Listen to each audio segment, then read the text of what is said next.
We're live. This is the part you're not supposed to do. It says we're live. Are we live?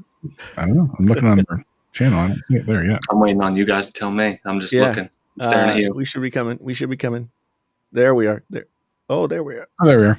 Yeah, there we are. Okay, so we are live. Most definitely. Genosis, back in the house. I haven't seen you in a while, man. Good to see you. Yeah, so here we are. We got, of course, Travis MCP in the house. It's been a while since Travis and I have been on a stream together. Been a minute. We used to hold down the Amazon. Yeah, like, you know, like hardcore. Yeah, we did. But yeah, it's been a while.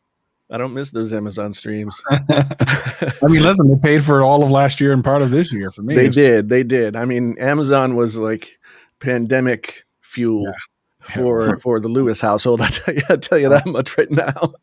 Yeah, it was good times. But yeah, so here we are. See, we got Spiked Jade Dragon, Genosis, Matt Steele. Who else is coming in the house? We got some people here. Kindergarten Imac. That's right. We got, I was gonna call it like Crayola Imac or something like that. That's the first thing I thought of.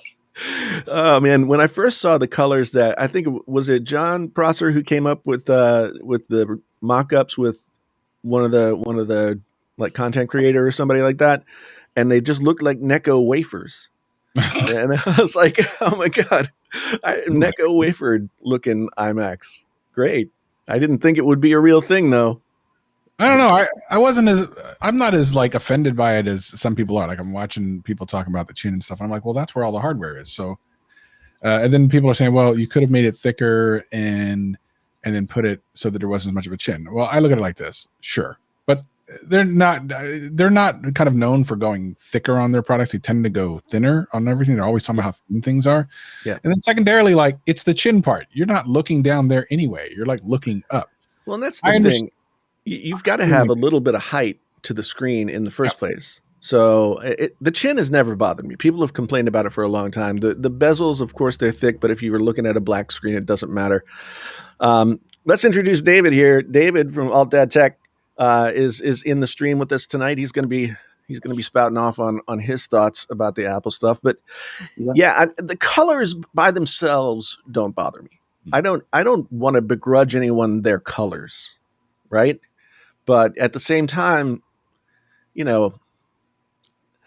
I wear black on the outside because black's how I feel on the inside, and so well, man. I can't accessorize pink, man. I can't do a pink desk. I can't do green or light blue. Yeah. So all I'm saying is we have all these colors in Macs and we can't even get black AirPods. That's all I'm saying. I want black AirPods. I know. I mean, you can just debrand them.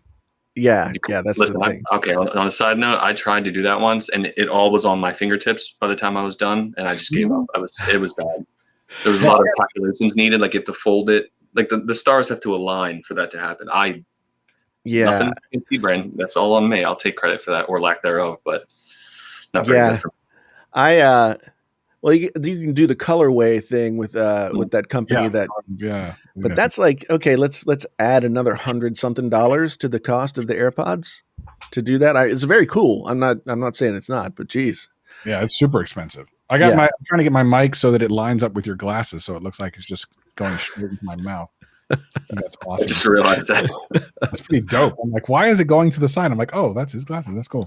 Yeah, no, listen, I would be excited to get one. I just don't have space for it, or a specific use for it. Mm-hmm. But I would probably get one. I half tempted to think about putting one in the kitchen as like in the island for like recipes and just general kind of, I don't know, just stuff like that, silly stuff, right? But then that's ridiculous. Yeah, but then it's like a $1,500, $1,300 computer that you're using for like your cutting board. Yeah. 100%. Listen, I get that. I mean, I think I can make content on it and then as a write off. But even then, it's just I can't do it. So if I had something to replace, I'm not going to replace my desktop PC. I'm just not going to do that. Right. If I did, though, okay, fair. But yeah, it's not gonna be for me. Yeah, no, I'm on with Bob. Like, give me a piano black. Like, some people complain about glossy, but I don't. Man, glossy can be very sexy. Like my favorite MacBook colors back in the day when they had those composite like sort of plastic MacBooks. They had the ones that were white, and then they had like the more expensive one that was like a matte black. That was very very sweet. Wasn't there a recent? I don't know if it was a patent, but a leak about a black MacBook Pro, like not the space. Listen, Apple's versions of gray and black are all over the place, but I'm pretty sure I saw a leak or rumor, which I know people feel about that there was like a matte black or like a really deep black, like Vadery black, not like this gray silver kind of thing. Because Right. I would totally pick that up because I'm like Jason, I prefer the blackness. So Yeah. I don't know. I mean, I got burned a couple of times doing videos on like patent drawing leaks, and I was like, oh, that's kind of cool or not cool or whatever. And then I realized like Apple always does these patent things. So, like last year I did a video on an iMac that like came down and was like curved, and the keyboard was built into the like curve of it was terrible. but yeah, for me, I was disappointed. If it wasn't even the colors, it was the fact that it's a 24-inch iMac, and we all know that if it's replacing the 21-inch iMac, the 21-inch iMac has not been worth buying for ever. I don't know if it was ever really worth buying for anybody who wants to do anything other than like, check email and stuff. And those are awfully expensive computers for checking email, but I get it. I wanted something a little bit larger. I wanted something that I could use in my own. And I know I am a heavy pro quote unquote user of the computer. So yes, I want something that'll work for me. And this is maybe not built for me, but I wanted something out of this event because we didn't get real pro stuff out of the first round of M1 Macs. I mean, they're great computers, but to me, as I've tried to use them, they've shown their sort of their I guess like pain points. Well, I think so what they've released are the entry level version of these products minus the iPad Pro, which is just so far beyond everything, it's ridiculous. Yeah. But even at the quote entry level, they're miles ahead of things, like generally speaking, in that price range. Like they do substantially more. Yeah. You want the pro versions of those, which is another step up. And that's fair, but I think what they're doing is they don't want to put the M1 in that. I think they want to put like the M1X or the M2 in that. Yeah. With like 18 cores or something ridiculous like that. And then you'll be satiated. But I think and what I've been saying in like all the videos that I've been doing about M1 for the last many months is, as a first shot across the bow, this is an incredible product. Yeah. It's miles ahead of what Intel and AMD have been doing. Like I feel like they got off their pants down. Like, holy crap, this is a thing. So much though that when you have Microsoft making commercials trying to say that your first generation product isn't as good as their whatever generation, Surface Pro, like I said in the video, like, you shouldn't even acknowledge them. It's their first if it's not something that's any good, you would never acknowledge them. Yeah, I think it's a lot better than maybe you're giving it credit for the majority of people. Yeah. Having said that, what you want, I think, is either later this year or early next year. Yeah. No, I think you're absolutely right. I mean, for me, like, I've gone through. I got a MacBook Pro and a Mini, and when they first came out, and I was like, they're not quite ready. And then I waited like 4 or 5 months or whatever, and I grabbed another MacBook Pro because I thought I wanted to have a separate sort of like video station, and it did everything for me except it can't support more than one monitor if you're using a MacBook, or 2 monitors if you're using a Mac Mini. And if I'm doing live streaming, I either need like one big monitor, or I was trying this crazy thing with like my teleprompter was a monitor and all this other stuff. So the needs of the like quote unquote professional are definitely not going to be satisfied by these there's always going to be something. Now, if I could work around it for sure, but the fact that we're talking about, and maybe this is maybe this is part of my problem. We're talking about, as you say, entry level computers that in their previous iterations I never would have considered buying, other than for like just a jerking around town kind of computer, right? And I'm complaining about the fact that it won't do like all of the work that I need to do. That in and of itself says a ton about what they've been able to do with the M1s. But I thought today we would see like an M1X stuck into a 14-inch MacBook, or stuck into an iMac or something like that. In fact, when we were looking at the iMac, I was kind of like, okay, maybe they're going to do that thing that they do sometimes where they talk about one model and then they have another model. And so I was just like, and then it didn't happen. And then my heart just went sinking. Dave, what do you think, man? I kind of have my 2 cents as far as this goes. So I know like a lot of times people, they think like, well, this is their entry level machine. So therefore when they put this M1 into whatever the next machine is, as far as like the 16-inch Pro or whatever, and they are in a weird dichotomy, right? Because they released it on their lower end. I mean, it's still, you can spend $2,500 US dollars on a MacBook Pro with the M1 now. So they're in this weird position that if you want a professional laptop, you're kind of caught. You're like, do I wait? Do I do this whole thing? Do I get it now? There's weird limitations. But I don't know if it's going to be like as significant as people may be teeing it up to be. Like I see the numbers like, imagine when they do the M2, it's going to be quadruple the speed. And I'm like, is that going to happen like that? Listen, I don't think anyone knows for sure. I'm not saying I do, right? And given the fact that it's a new architecture entirely, we don't know what those gains, that cadence that they're going to get into as far as what to expect every year. I know Intel usually has, like they claim all these things and they get delays and all that stuff, but we don't know. We don't have no data to go off of to say, yes, it's going to be at least 10, 20, 30, 50.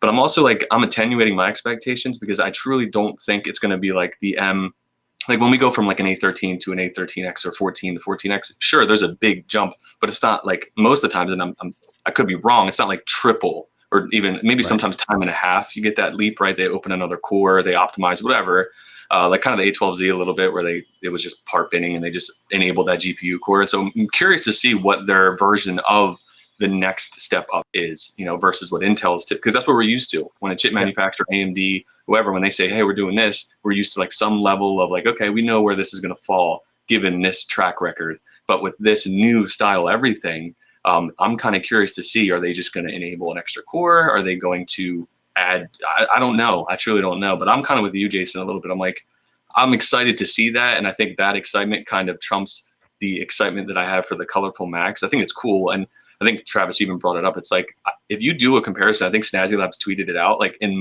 there's several instances where a contemporary to the MacBook Pro is like more expensive on the Windows side. And I'm not pledging allegiance, but if you spec for spec and you exclude benchmarks, you're just taking like an i7 or whatever, SSD 512, whatever, 8 gigs, 16 gigs of RAM. There's in several instances where the Windows machine comes out to be more than an M1 Mac. So to me, that's my 2 cents. I know that was more like a nickel, but that's my 2 cents as far as my thoughts on it. No, I think that's a good point. We got a $10 super chat from Roberto here. He says, my 3 favorite YouTubers, and apologies to Greg. Well, Greg couldn't show up, so whatever. Apple event was boring. We have colors now. What about real innovation? 2-in-1 features, DeX-like support with iPhones. That's interesting. I think at the end of the day, what we've seen with Apple is Apple likes to segment their products. They like for one product to do like the thing that segment of products does really, really well, and they don't sort of fold over. And that is maybe kind of limiting. Is Greg still being canceled? Are we still doing that? Always? That's a perpetual thing. Was he supposed to be here? No, I invited him. He's making like 1,000 videos about this. Oh, he's working on a bunch of stuff. Yeah, another country is about to be heard from. Mr. Andrew Edwards in the house. What's happening? Yeah, there we go. How you doing, man? I'm doing all right. Busy day. Yeah. Very much. Way more news than I thought there was going to be. Cool. I'm always anxious to hear your takes because you've been doing this thing for a long time. So I'm always anxious to hear your take on what we see because my hot take usually leans toward the more fiery negative end. you're much more balanced. I try, yeah. So what were you thinking about today? What were your takeaways like just from today, like you're just off the top of your head? I would say there was like a roller coaster for me when they talked about the iMac. Like I was super excited when it started, and then I slowly started to realize it was an M1 product, which is not a bad thing, but this is where I have to take myself out. Like if I was just a hot take guy, I would be hating on this product. Right. Because it's not the product for me. Right. It's it's not going to replace what I use. It can't because it's an M1 product, which means it only has 2 Thunderbolt ports. It has a max of 16 gigs of RAM. So it's not that it's a bad product, but it's not the product for me. And I was hoping when when it was Tim Cook who ripped off his mask, I thought that was an intro to, we just showed you the small iMac. Now let's show you the big one with, the M2 or whatever you're going to call it. And when they went over to the iPad, I was like, okay, I guess we're waiting till the fall. Yeah. For like that MacBook Pro, like the real MacBook Pro and the bigger iMac. So, but that said, I mean, it's cool. Like the thing I like to do is like go on places like just regular Twitter or just like put the hashtag in, or on TikTok or something like that, and just see what normal people outside of the tech bubble are saying. Mm-hmm. People were loving the purple phone, even though the phone's been out for half a year. Right. Right. Again, not a product for me, but like my wife was like, "Oh, that looks great. Why didn't they have that when it first started? I would have got that." So there's some people who will definitely buy that. Yeah. And there's people who look at the iMac and they're like, "That looks really cool. Look at the colors." Like for me, the color, although the orange one looks hot in my opinion.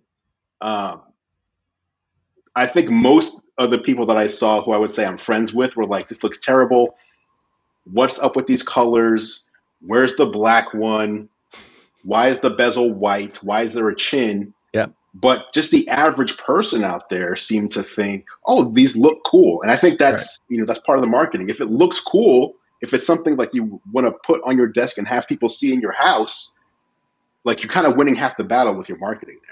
Yeah, no, I think that's a good point. I think it was yesterday I saw somebody kind of keyed in on the fact that the colors of the invite, the little squiggly thing in the invite, were pretty similar to the colors of the original iMacs. Yes. The one that I've got behind me. And I think they pretty much color-wise covered that whole gamut of Bondi blue and et cetera, et cetera, et cetera. Yep. And you're right. I mean, I like to make my videos about events like immediately after because I'm like all fired up because I know if I wait like 3 or 4 hours, I'm going to be like, oh, well, Right. But I think it's totally valid. I think it's cool it's a good idea to go out and look at what other people are saying. I mean, it might be interesting if YouTubers did videos about that. Like instead of talking to the rest of the techarati, talk to the regular people and make videos about, what other people think. Cause the bubble is real. And and I don't think any of us really know what the average person wants. Like if you ask the average tech creator to create, like just say, okay, create the next Galaxy phone, create the next iPhone, and create the next Pixel. Just taking 3. They would want all 3 phones to have the exact same features. Yeah. Because anytime a phone comes out, it's like, well, that doesn't have this. Oh, well, now this doesn't have that. Like they expect everything to have every feature. Yeah. And that's just not how it works. So, all these companies kind of try to optimize for a specific thing for their target, and they're all targeting something different. There's nothing wrong with that. Right. But for people like us, we want everything to have everything. Yeah. And I've said this about like 120 hertz refresh rate. People in here in like the the tech bubble who watch the videos, who make the videos. Like there are so many people who like when you say 60 frames per second, it's like you're scratching their eyeballs out with sandpaper or something, you know? And to me, like I've never seen it as that big a deal. There's not much content that really would take a lot of advantage of 120 frames, you know, or 120 hertz. It does make the whole UX quicker and stuff like that. But you know, it's not that big a difference to me. But yeah, we are guilty of like having our cake and wanting another cake as well. You know, I got to say a couple things. Number one, Apple is the king of having people squash on them right after the event. And then later on, people going, "Oh my God, I actually do like this after all." Like, I mean, almost anything that's ever come out that looks dumb, and they're like, "Oh my God, this is great." So in a couple of weeks, don't worry, everyone's gonna love it. I mean, I like the way the iMacs look, so I'm not hating on it at all. I'm just waiting for everyone to change their mind in a couple of weeks.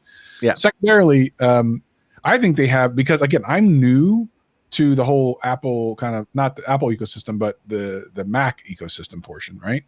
I'm really new to it, and I was under the impression coming into it that the iMac portion was for consumers. So my expectations going into this was that it was all going to be kind of entry level stuff. I'm like, iMac, yeah, okay, entry level, like Mac for pros, iMac for consumers.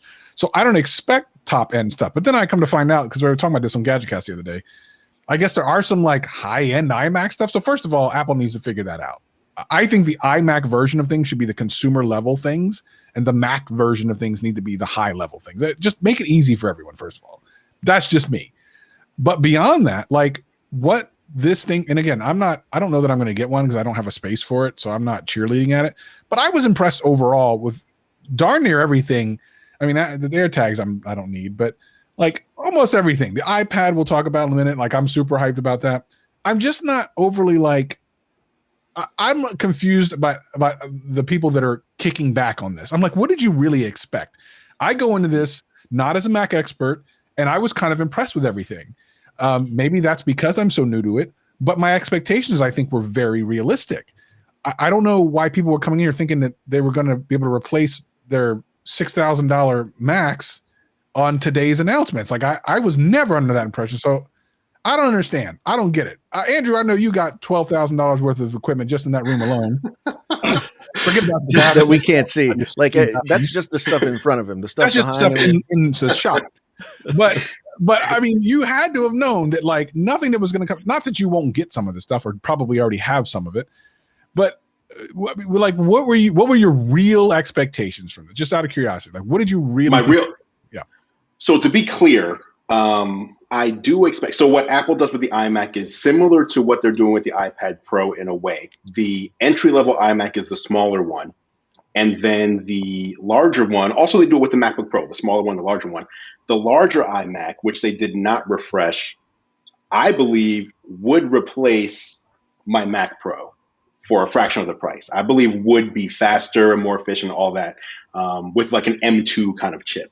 Right. So, but my expectation, until they showed the iMac on screen, my expectation was we were just getting an event that talked about the iPad and the AirTags and then goodbye. Like, because that's what the last three events were.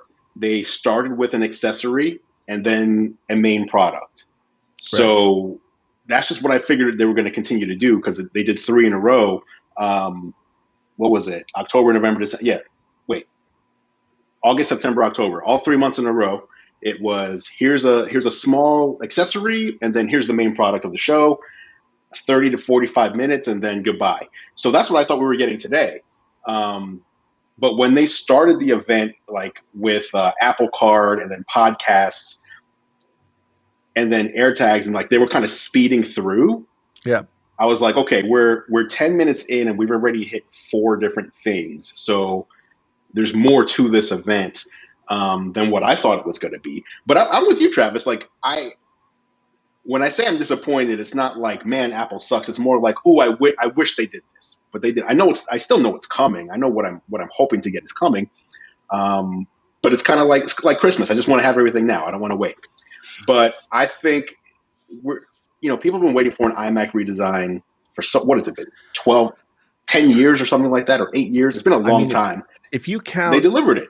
if you count the redesign, like, so if you count like the fat iMac and then the thin iMac, it's been since like, I mean, I know I had a 2010 iMac that was the fat one. So I want to say it's been like 12 or 13 years. Yeah. Steve Jobs was still alive. Yeah. Yeah. When it was last done.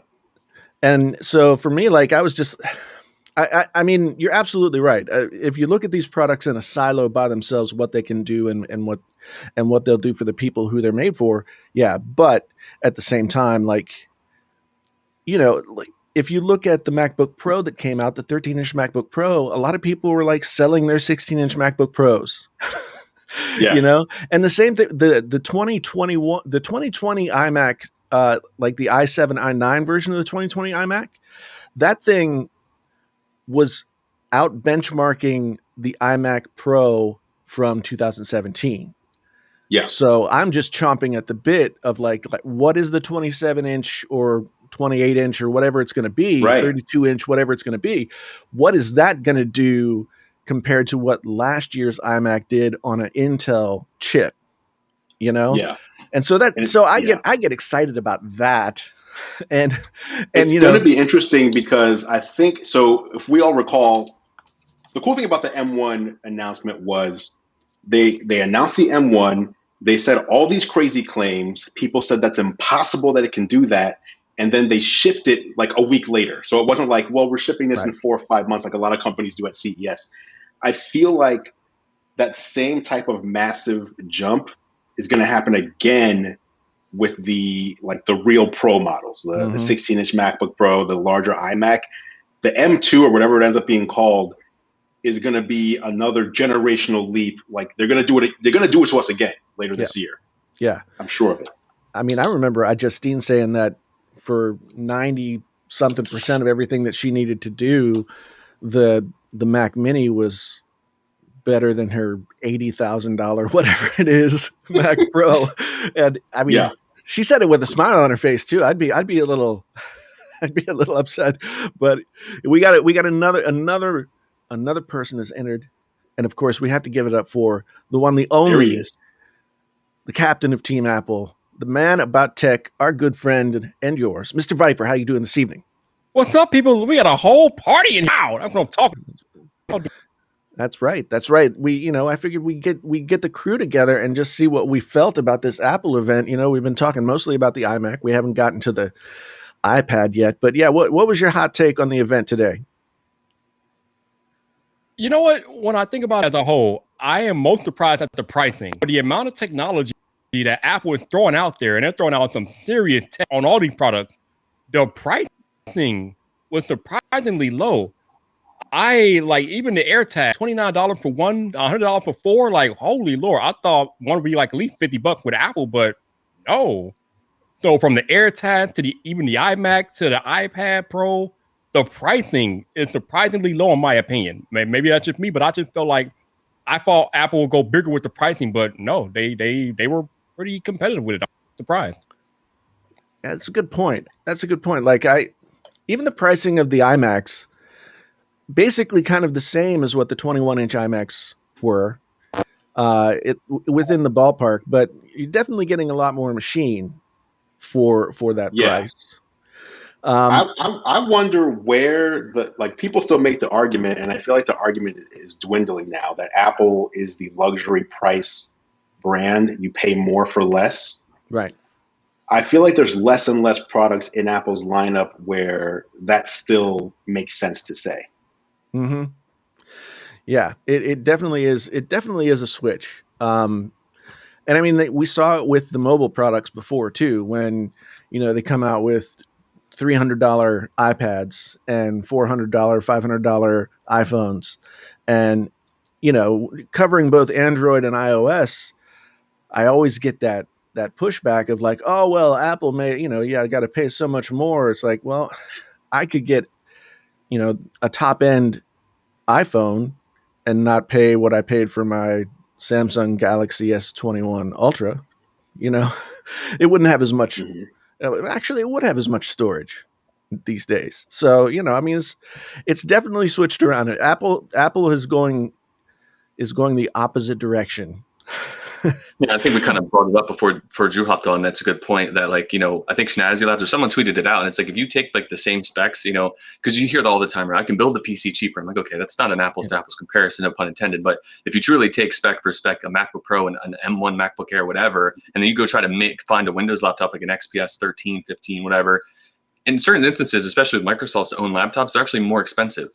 And you're excluding the M1's lead in performance and the whole, ecosystem. Right. So I'm like, I'm pretty impressed by the Macs. I think that kind of trope has been played out. I don't think it's applicable anymore, even across the boards. I mean, this is going to sound crazy. The only thing I can say might be accurate is the accessories. Like Apple's like MagSafe Duo. Yeah, I'll give you that. There's an Apple tax there. Yes. Maybe some of their cases, like the leatherette bracelet things, like, yeah, but like you don't have to get that to still enjoy the device. So to me, that's like excluding that from the conversation. You don't have to buy those accessories, That's kind of how I feel about the pricing.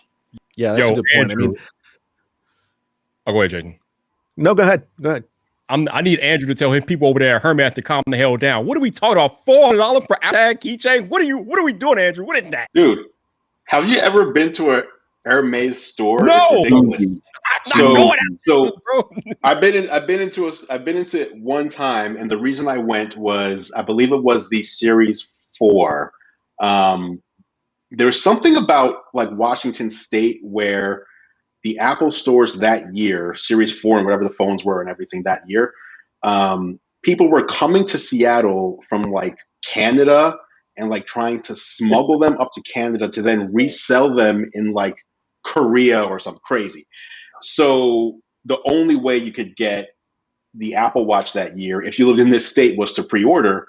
And by the time my pre-order like loaded the page, it was like, you'll receive it 3 weeks after it comes out. So I was like, okay, I gotta drive around and find somewhere. And it turned out I was like, okay, Hermes will have one. So, I'm trying to get content done day of. So I go to the Hermes store. I remember this. The watch cost, it was the stainless steel watch, but it cost the same as what the ceramic would cost. Right. So it had and it's because it came with a custom Hermes orange sport band and a leather, and it's all about the leather there. Like you go in there and it just smells like ridiculous leather. Their leather product, like you go in there to buy a jacket, it's like $6,000, like a jacket. and they have like horse saddles everywhere. Like I'm here to buy a $4,000 horse saddle, right? So that I think a lot of people earlier today were like, they were saying Apple is overcharging you for this Hermes. No, that's Hermes pricing. That's Hermes leather. Yeah. That's Hermes pricing, and they are just ridiculous. I don't. That's all those luxury brands. They're beyond ridiculous, man. What are we $400 for a keychain? Absolutely, and it's a keychain too. Like who's going to see that? Right. Like, I understand people are going to see your jacket and you're trying to flex with your jacket. Who's going to see your keychain ever? Yeah, it's like when do you take your keys out? You're going into your house. You're coming out of your house. Right. Every other time. Hold on. Also, though, the whole point of that accessory is to hold something in case this thing gets lost. So the whole reason you're spending $400 is in case it falls into the hands of someone else. No way. Or it falls into your couch. I mean, I tell you what, I tend to keep a pretty decent sense of where my $400 objects are.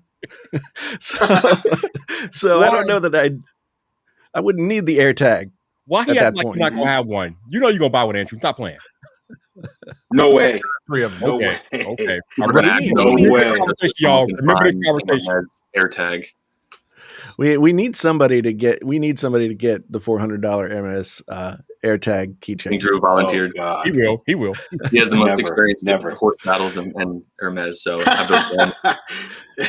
I went into one too. Actually, I had this is the only time I bought it. The Hermes, I don't even know how you say it. Hermes, and I needed. I have tiny wrist just in case, and I went to get one of they'll actually punch a hole out, and I walked in. I did not fit in. There's no pricing on anything. It just smells like you shouldn't be there. That's all I remember. I'm like, this is not for me.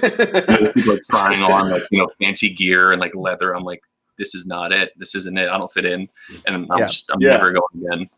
Yeah. So I don't know if you guys have talked about this yet, and Andrew, I'm pretty sure you've had meetings, but can you please break down this whole podcast subscription thing to me? Because I don't really understand what's happening here. Yeah, so I have not had a meeting about that topic, but it sounds like what Apple is trying to do is, this is like a loose comparison, but what YouTube does, which is create content on our platform. And although Apple's not putting ads in there, but your listeners can donate. Apple will keep 30% for the first year. And then from the second year forward, Apple keeps 15%. You get the rest. The trick, though, that I'm not sure how it's going to work is the podcasts are still free. You can put it behind a paywall, but who wants to pay for something they've been getting for free for years? Right. So it becomes, am I going to offer, like, if you listen on Apple Podcasts, you get an extra 15 minutes, or you get an extra episode per month, or you get it early. What is the strategy for getting people to pay for podcasts? That's going to be the dilemma, and what you need to understand. That's the thing that I've been interested in. And so, because I thought about it, and I was actually going to say something about it in my video, and then I was like, oh no, there's a little bit more to this than probably I could, I don't know enough about what they want to do. But from the podcasts that I listen to myself, I know that a lot of different podcasts have tried a lot of different things. Some podcasts have Patreon, and behind the Patreon paywall, you've got Discord, you've got, monthly Q&As, you've got, whatever. Some off, like, is Stitcher still around? Because yes, when I knew some people some podcasts would sign up with Stitcher, and if you paid for Stitcher, then you would get it without the, the HelloFresh ads or whatever. Right, and you'd have access to some additional content. And the thing is, like, that's really cool. The problem is, like, as a podcaster, it's like, okay, sure, I want to monetize my podcast, and this is a better way than, like, going around begging HelloFresh and Squarespace and everybody else to give me money, right? But it also means I gotta spend more time to create more content if that's the way they're going to go. And right now, it's like everybody's getting the podcast for free, and they've been getting the podcast for free since podcasts started. So how are we going to convince people to pay for what they already get for free? Depends how you play it, right? So type of thing too. No, I'm curious to your guys' thoughts as far as, like, how every time they get involved in something like this, like regulatory, and people cry, like Tile's crying all foul play because Apple's doing this. Right. I'm curious as to if competitors, if you will, as far as podcasting goes and how they monetize, are we going to see something down the road similar to the App Store where it's like, well, this barrier here, we don't want to pay this much anymore, kind of that kind of conversation. I'm curious to see what happens here. Because even when Joe Rogan left and went to, I guess, Spotify, that was like that set a precedent going forward, if you will. And so I'm curious now how this will play out. What you're getting. So Spotify is wanting to insert ads into podcasts, and you may or may not get a cut. How does Apple compete? So this is Apple's kind of their answer. And again, I don't know exactly how it's going to work, but rather than ads being inserted into your show that you may or may not like, you may not like the company, you may not, instead, what can you do on your own? It's almost, it's like an entrepreneurial move. What can you do on your own to entice your listeners to want to pay you for content? Number one, that leaves your show ad free. Number two, it gives them something extra that they're not getting anywhere else. That's your listeners. But number three, for Apple, it gives them a reason for podcasters to say, please listen on Apple Podcasts. Right. Don't listen on Spotify. If you're listening on Spotify, you're not going to get this, extra, whatever it might be, episode extra. If you pay, then you get to be part of the monthly Q&A episode, whatever it might be. That's only going to be available on Apple, at least for now. Now, let's say Spotify next week says, you know what? We're also launching a paid subscription version. Well, then what everyone's going to do is just take that extra piece of content and just charge for that extra piece everywhere, right? So it's not going to become an Apple exclusive anymore. It's just going to be the exclusive piece that, as long as you're listening on a supported platform that lets you pay me, you can hear it. Right. So for now, it's a cool thing for Apple Podcasts because people will be saying, hey, listen on Apple Podcasts to get whatever the exclusive thing is. But it's going to be only a matter of time before other companies respond in kind and allow people to pay as well. Here's the interesting thing about Apple's position as it relates to the whole podcast enchilada is that like all the podcast rankings and everything that goes into the metadata of podcasts pretty much runs on Apple's data. You know, everything. Whenever all this other stuff came in, they just sort of jumped on Apple's back and started using Apple's data to rank their stuff and everything like that. Apple has a potential position here of power to say, you know what, we're going to leverage our access to our data and somehow drive listeners toward people on our platform. I don't know how that's done. You know, it seems to me like on one hand, like first blush, you would think like, oh, well, this is like, you know, Apple TV Plus or anything else, but it's not. It's still kind of an a la carte thing. And they have to do it somehow differently than what podcasters are already doing, because podcasters and podcast networks are already doing a lot of these things and keeping all of the money. So, yes, you know, so sure. they have to figure out a way, and I'm really curious to know what it is, to leverage Apple's position in the podcast world to make it worthwhile to say, go to Apple Podcasts and download there. Is it integrated into Apple One? Did they go over that?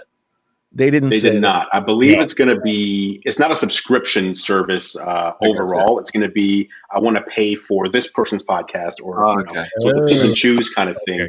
Who you want to support and how much. So you can do, I believe, as low as it's either 49 or 99 cents, and you can go up from there. So I can say, you know, my content is 99 cents a month, and you might say yours is $1.99 or whatever it might be. So you get to set your rate. Gotcha. Jason, can you do me a favor real quick?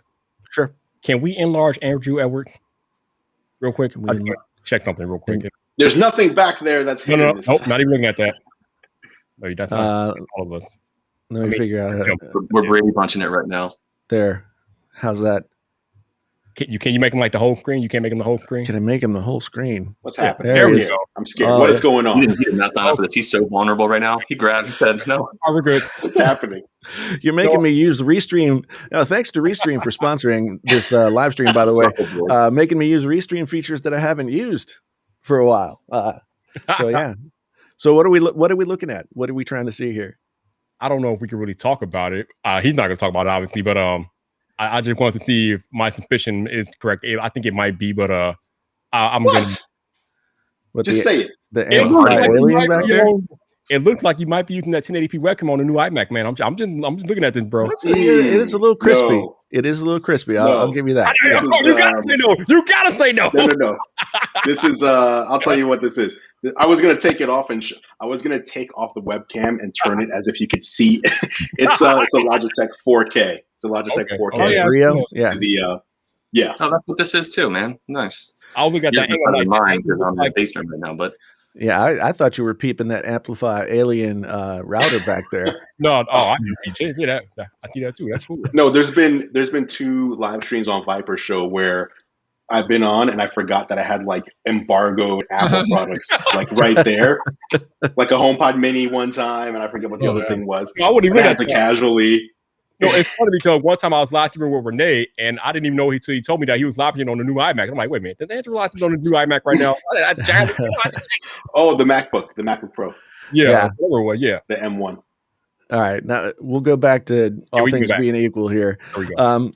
Well, one thing I know Travis said he had to bounce, and I want to get Travis's take on the iPad, because I know Travis does his video editing on the iPad, or at least did.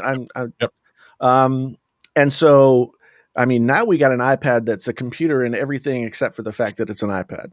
Yeah. We got a Travis from the future though, because that video he put out today was kind of quick, and it was like everything. How the hell did you get that video out so fast? It should have been quicker, bro. It was 20 minutes later than it should have been. It actually would have been more impressive 20 minutes before. Wow. But and the thing that really upset me is that I did it in 1080p to try to get it to render faster and upload it faster, and YouTube took longer than normal. And I'm like, come on, bro. See, I should have done that. I was like, I'm going to be all crispy and I'm doing 4K. Because I knew the minute, and it's exactly what happened. The minute everyone else started getting theirs up, my views would start to, and it did. As soon as all the bigger Apple YouTubers went up, my stuff was like, goodbye. Mine's still doing better than anything that I've done in 2021. That's so great. Yeah, no. So the iPad is, I'm kind of excited. I mean, in a lot of ways, it's just the A14X, right, or whatever the heck, or A14. Right, yeah. Really, that's kind of what it is. But even so, I mean, using the other name or whatever, and the fact that it's basically the processors in the laptops and everything gives hope that we'll see same processor, exact same processor. Right. So it gives hope that we will see things that we've seen on Mac OS, like Final Cut and stuff like that. I know where you're going. Now, and with WWDC coming down the road, like, I don't know. I mean, you never know. There you go. Yeah, you never know. And at that point, you're on the right track. It's a different ball game, baby. It's a different. It's not a. So I saw someone say something today, and I really agreed with it. They're like, there's no other tablet out there that can even touch the iPad Pro. It's not even a game anymore. Like Android tablets are so far behind, it's not even funny anymore. But it's like you put a Ferrari in like a Volkswagen body, and then talking about iPad OS, which is by the way better than it had been. Like it's better, but it's now you've got so much power that you're like, what are we doing? So if WWDC gives us some more juice with it, and let me tell you, Apple is this last 14 months or something on some stuff. They are on some tech steroids or something. If they really go there and go, listen, we're going to give you, we did it with the Mac M1s. We gave you apps over there. We're going to do the opposite with iPads. Let's go, baby. Let's go. Yeah. Especially with their party stuff. We're talking about iPad with now 2 terabytes of storage with 16 gigabytes of RAM on them. iPad. Yeah, why else do you need that on a tablet? Why do you need 2 terabytes and 16 gigs of RAM? You don't need it for iPad OS. And that's the thing. As I was watching the event, I wrote down in my notes 2 times. I was like, they are positioning this iPad like it's an actual professional device. Yep. You know, they're showing mostly pro features. I mean, it's called the iPad Pro, so it makes sense. But when they're putting all the same specs of something that can definitely be used in a pro setting into this machine, but then it still runs iPad OS that doesn't have an accessible file system, that, you know, it doesn't have access to Final Cut, Logic, et cetera, et cetera, et cetera. I hadn't thought the way you were thinking, Travis, in terms of like WWDC being just like right around the corner. Maybe that's where we you have to remember. Yeah, maybe that's where we see something push, like jump out, but they definitely seem to want this iPad to be like a choice. When people make a choice between like, do I want a laptop? Do I want to, you know, iPads are still basically really overpowered, like casual devices. Yes. You know, except for the exceptions of folks like you who have figured out a workflow and it really works well for you and all that kind of stuff. Not many people are doing that. Although I will say that I think for the majority of people, they could have an iPad and never have to touch a computer ever. Yeah. And so yeah, I just kind of saw this as like some of the stuff about it was sticking out like a sore thumb. Yeah. I was glad that I saw that the pricing was the same. You know, you're talking about the 11 inch. Went up. The 12.9 went up. Yeah, but not by much. I went up $100. Yeah, not by much. And the thing is, like, somebody put in here that was like $3,000 Canadian to get the 2 terabytes and the extra RAM. I mean, and at that point, it needs to run just the full operating system. You know?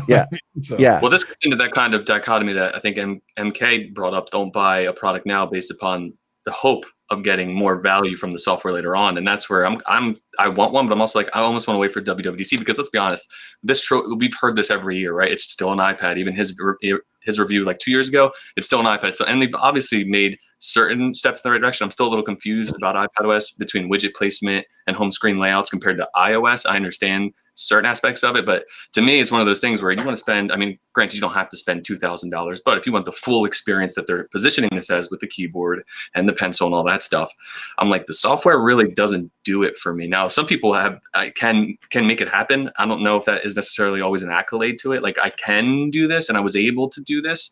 Like, that shows that it can do those things, but like, how consistently are most people going to be doing those things? And that for me is where iPad OS falls short. And that's what I'm honestly more excited for WWDC, because hardware for me is becoming fun to talk about, but like at the end of the day, it's the software and services. And so for that iPad to be worth that much money to me, the software is going to have to really complement it. And I did see a tweet, I don't know if it's accurate, but apparently they didn't show the home screen on the iPad. I don't know if they ever do, but I was like, is that a thing? Like, they didn't actually show anything past the lock screen. Sometimes they do, I guess. I don't know. Maybe that was and maybe someone inferred that, but that's where I am. I'm like, listen, it's great hardware, but until iPad OS can actually, like, to me, having resizable windows on that size canvas, like, is just beyond arcane to me that we don't have that.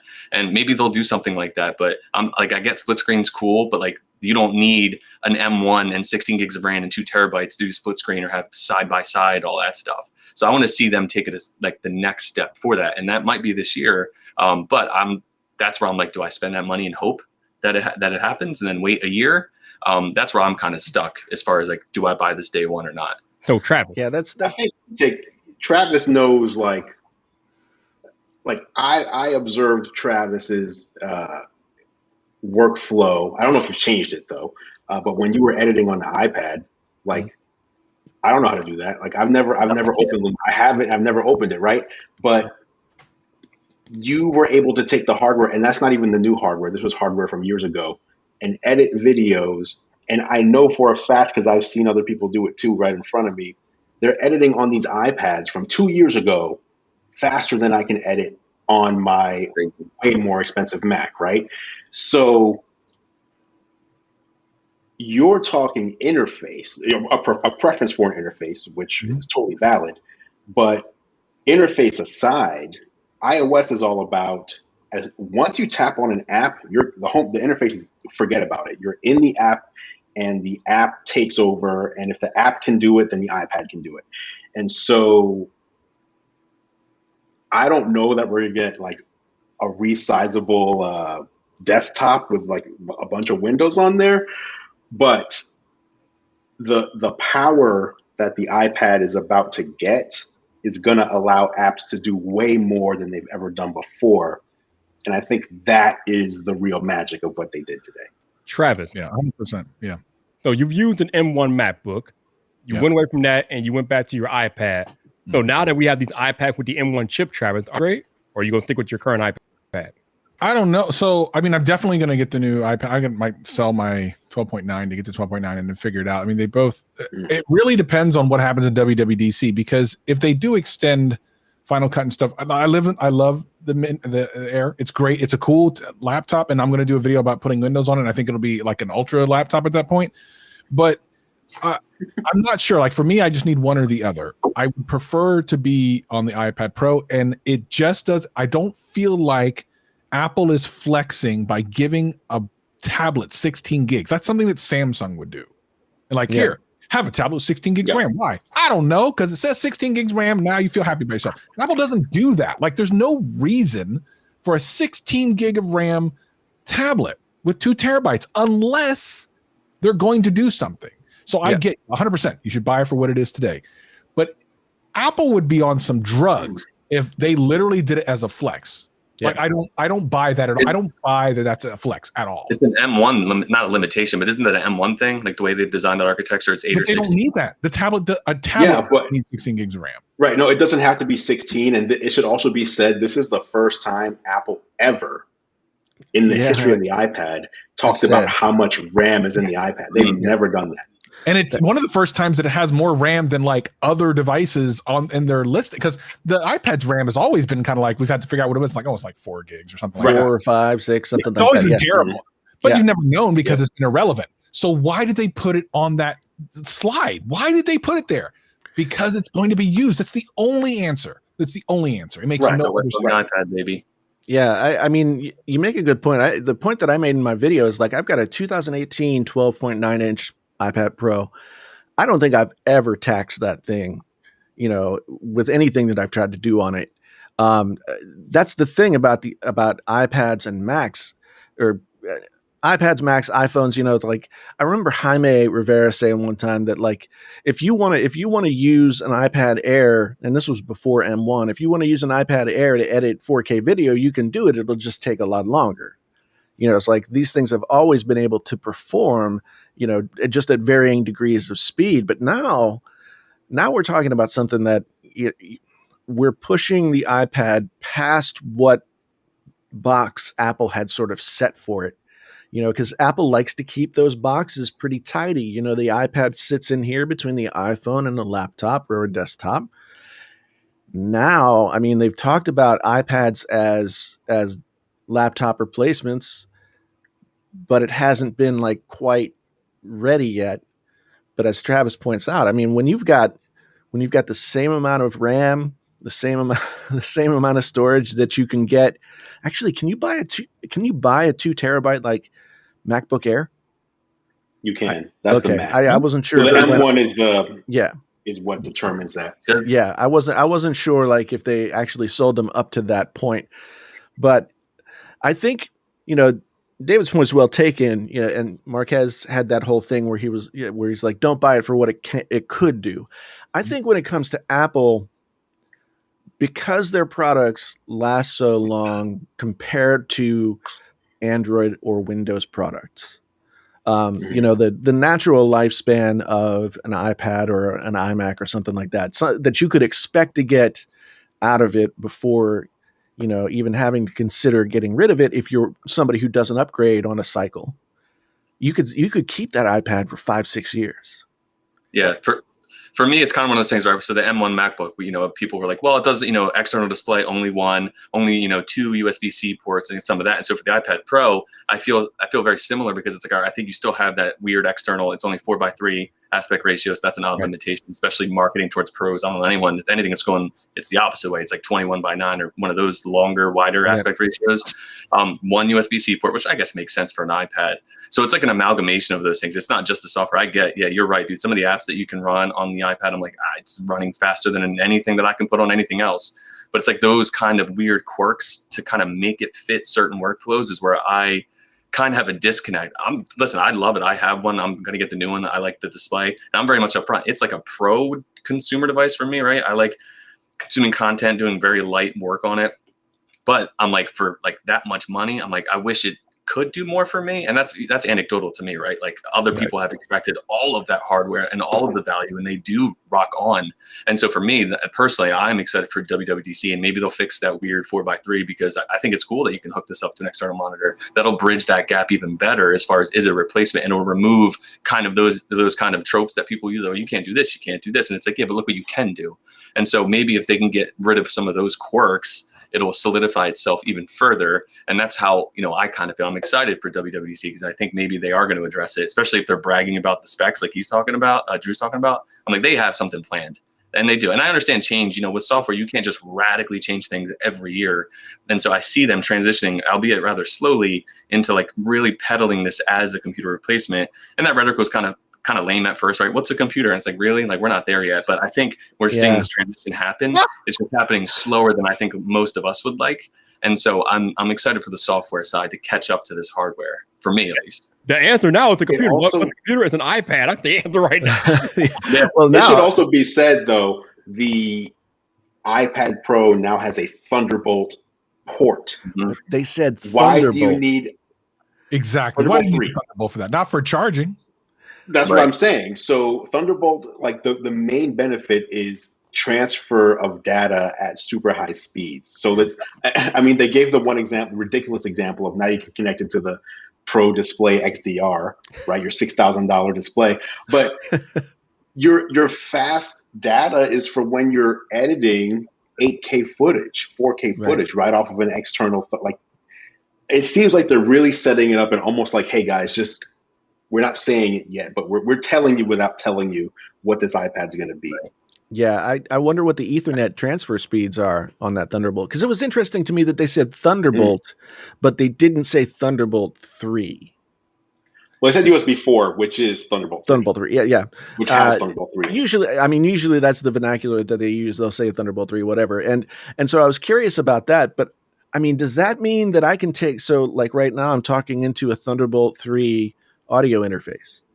Does that mean that I can, well, I mean, my interface would have to support iPad OS. There you go. Because it's no longer about like, well, USB can be class compliant, so I can plug, a class compliant USB interface into something. But there are people out there, two people that come to mind right off the top of my head. Christopher Lawley has a channel that, he basically, his whole channel is how I use the iPad as my only computer. And he's been doing it for a few years, and he's got a really good channel. And then Henny the Business, Grammy winning producer, does, I think almost all of his music production on an iPad, like his beats making and stuff like that. He's an iPad guy. And that's where, I mean, you could, as long as you don't have to have sort of an external device to get the sounds into, you don't have to hook up tons of microphones or anything like that. That's the thing holding like audio production back for me with an iPad. But when you're making beats and you're talking samples and other things like that, the iPad is a perfect device. And now with this power, I mean, it could be a big deal for people who use iPads to create beats and who are making music on that level. But I'd love to see, like, where is it going to go? Can I like use my Thunderbolt 3 or USB 3 interface as a a way to get 16 tracks at a time into an iPad now? Like, I think it was in Travis, one of his iPad Pro reviews that I watched, I think he brought up like talking about the pricing, kind of where we are with things like how is this worth it? And a lot of times, we tend to, at least I can project my needs or like lack thereof and go, well, you shouldn't need it either. And so he brought up a good point, and he kind of left like, you better have a very specific use case for this. And so I think you guys are bringing up good points, like video editing. If you really can figure that out and you hone that craft, that's like an amazing device. You're talking about audio, and like that, I think gets into that pro conversation, which, there's a reason they offer more than one iPad, right? It's not like it's an iPad Pro or nothing. They have the iPad Air 4. I know they have the Mini, which people were hoping would be updated. They have a slew of iPads, and so it's like you don't have to buy the Pro. And so that goes back to Travis' point. I think a lot of you guys have brought that up, saying you like have a specific use case. Don't buy this thinking it's going to solve a problem that you don't even know exists. Like, no, going in, I'm going to do X, Y, and Z, and this is how I know I can get it done. And I think that's kind of the viewpoint that I have, but I'm still excited for the software. But I get all of these kind of viewpoints; they make sense to me. Yeah, it's funny because of the devices that were shown today, this might be the most professional, which is weird. Yeah, because it's not the desktop. You know what I mean? Like, if you think about it, it's true. Yeah. It's true. Despite the fact that you have a straight up, like, legitimate desktop that could do the same thing. It's the same processor. You almost think of the iPad Pro as a more professional device. So yeah, I mean, I think I'm going to do a video about this probably in a day or so, because I really want to wrap my head around this. Like, I feel like you need to tell some people to get it, and then there's a whole bunch of people you tell don't get it. It's not what you think. It's not for you. Like the Air or even the base iPad is such an incredible device right now, and it's like $300. It has an A12 in it, which is so much more powerful than people realize. It's stupid powerful.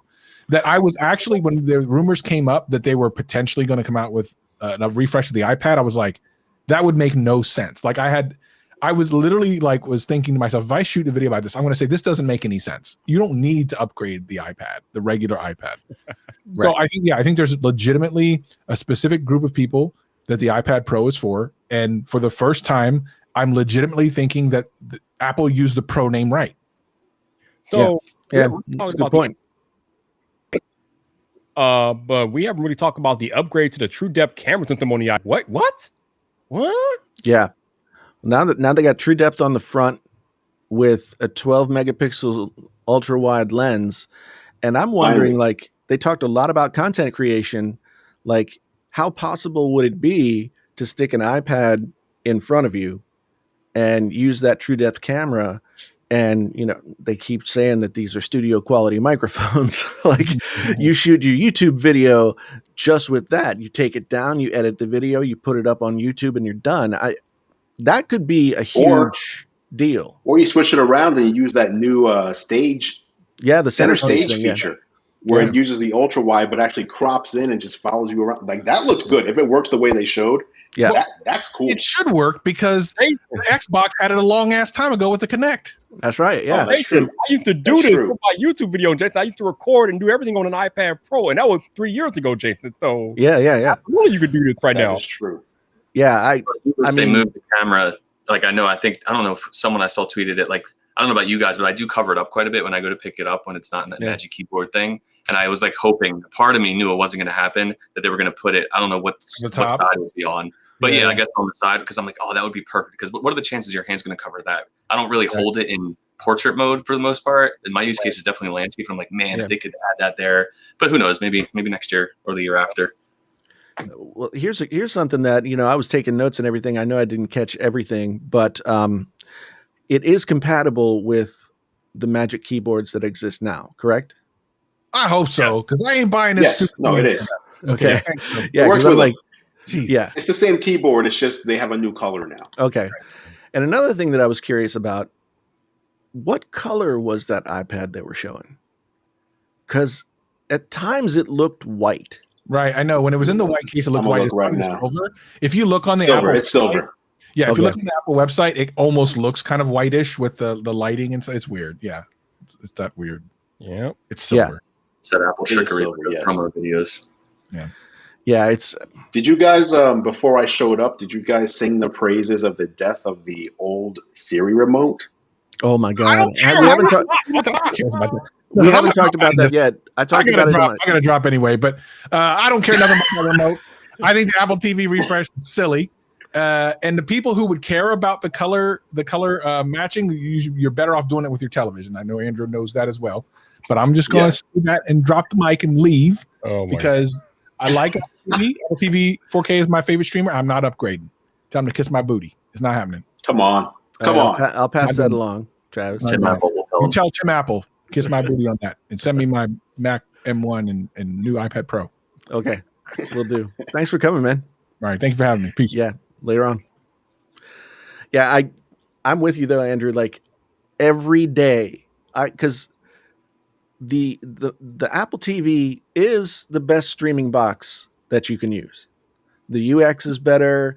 There's just so much that's better about it, and I'm still using the HomePods as my surround system, right?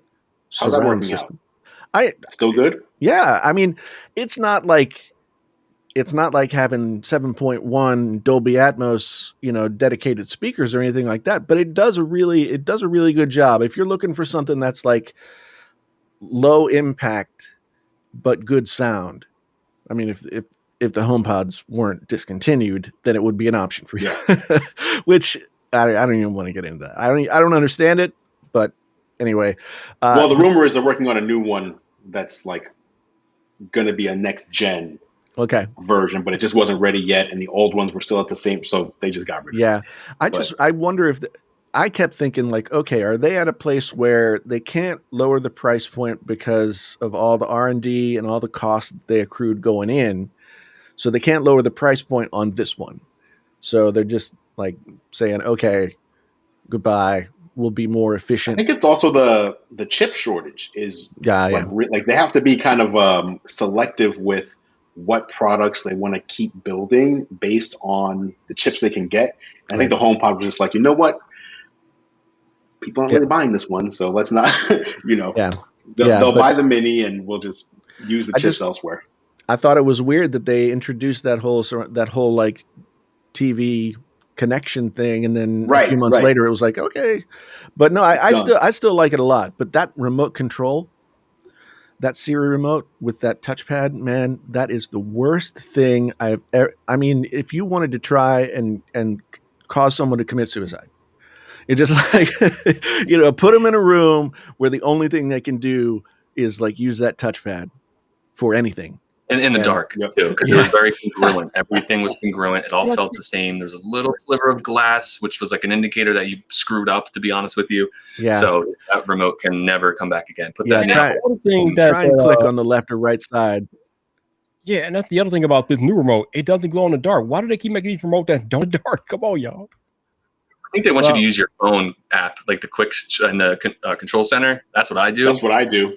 Local network, as long as you're on the same network, and the Apple TV is the same network. Boom! Like the remote to me I don't even know where my remote is anymore. Yeah, it's a nicety. Andrew gave up.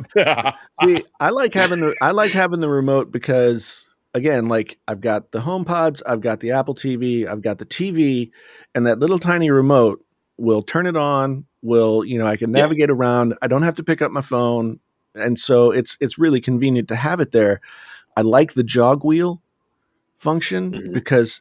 Have you ever tried to like fast forward any or rewind a piece of video that you're watching? Oh man, it's like trying to click on the side to get like right. Yep. It's so awful. And so I like all that, but basically they've gone back to the original Apple TV remote with like an extra button or two. Not that. The original one was that white one, wasn't it? Remember the small polycarbonate one? Oh yeah. Then the second one was the silver one. Yeah. You're right. Yeah, you're right. But they, I will say I'm afraid of the Siri button on the side because right now I've got this TV behind me is one of the Roku TVs from TCL, and the mute button is right here on the side of the remote, and I can't tell you how many times I've picked up the remote and with my index finger just muted the TV. So it's a little bit higher up than where this mute button is for that Siri button, but yeah. And I think this is a more tactile. It looks like a nice piece of hardware. Yeah, which it should be. I mean, I'm surprised that, I'm surprised that they made us deal with that Siri remote for as long as they did. I think a lot of the changes they made us deal with the butterfly keyboard. Yep. Yeah, that's true. For 3 years, man. 3 years of that. I find it coincidental that Mr. Ive was on the way out, and a lot of these, I don't know if it's Craig Federighi or who it is, but they've made some solid software-wise and hardware-wise. They've gone in a better direction, I think. And I think What are you saying, David? What are you saying? I'm saying that I like the direction Apple's headed. Whoever's in charge of a lot of these design elements, not only in iOS, but also the hardware. Like, to be honest, if you really go back and look at the products that got shade thrown at them, I'll put it nicely, versus where we are now. And then you look at the common denominator, which was Ive was there, and then he's gone. Yeah. And then you have someone like Federighi, and you hear these rumors about the new MacBook Pro this fall. And on a side note, that's why I didn't think this was going to be an M Mac type of an event, M2, because there was rumors. So Kuo said that at the end of the year, the end of, I think, Q4, Q3, whatever, that's when we can expect these new design flat-edged MacBook Pros with more ports. And so that, to me, there's someone else steering this ship, at least to a certain degree, as far as these decisions, because it's the exact opposite. I mean, in certain instances, they've done a full circle. So I'm curious to see who is ultimately making a lot of these decisions, and they're not really transparent with who exactly did it. They're very team collaborative, kind of facade, or no, it's probably reality. But I've seen a massive difference in software and hardware decisions that I didn't think I would see under the Ive era, to be honest with you. Are you dare researching the Johnny Ive name? Is that what you're doing over there, David? I'm calling it where I see it. I think towards the end he checked out, and there's a lot of documentation from a lot of people saying that he's started to not. I mean, how many pieces of aluminum can you make thinner in chamfered? I give the dude all the credit. He's knighted. I mean, the dude is insane what he's done. But I think he burned out, and I think he just maybe stopped caring to a certain degree. How many iPhones? He built Apple Park, and that was his last device. Yeah. And then he moved on. I got to go eat dinner. All right, man. I appreciate the invite, guys. Yeah, thanks for stopping in. Absolutely. It was fun. Good to see you. Oh, man, for sure. Jason, man, I got to go. Thanks for having me, man. I appreciate you. Yeah, no problem, Bite. Thanks for stopping in, man. Talk to you soon. Oh, yep. Me and Jason. And then there were two. And Bob has a good question here. Why have storage in the TV set-top box? It's a good question. I have a feeling they're still using the same design as they were using with the 4K in everything but the chipset. And in doing that, you can get the 32 or 64 gigabytes for an extra $20 or something like that. I think initially it was supposed to be so you could download all of your movies and stuff that you own onto your local device, because speed wasn't quite what it needed to be in order to get the stuff on there. Games, like you could, right? Yeah, games. and then originally having your movies on there that you purchased because we didn't have the kind of bandwidth that we have now in terms of streaming. But yeah, it's for the majority of people, I don't think I've ever downloaded anything onto my Apple TV. I can't think of apps. It's the only thing. Yeah, and really, like, I don't try and do much with it other than use it for streaming stuff. The one thing I do like, and I don't hear a lot of people talk about with Apple TV, is, and I didn't use this initially, but they have the Apple TV app.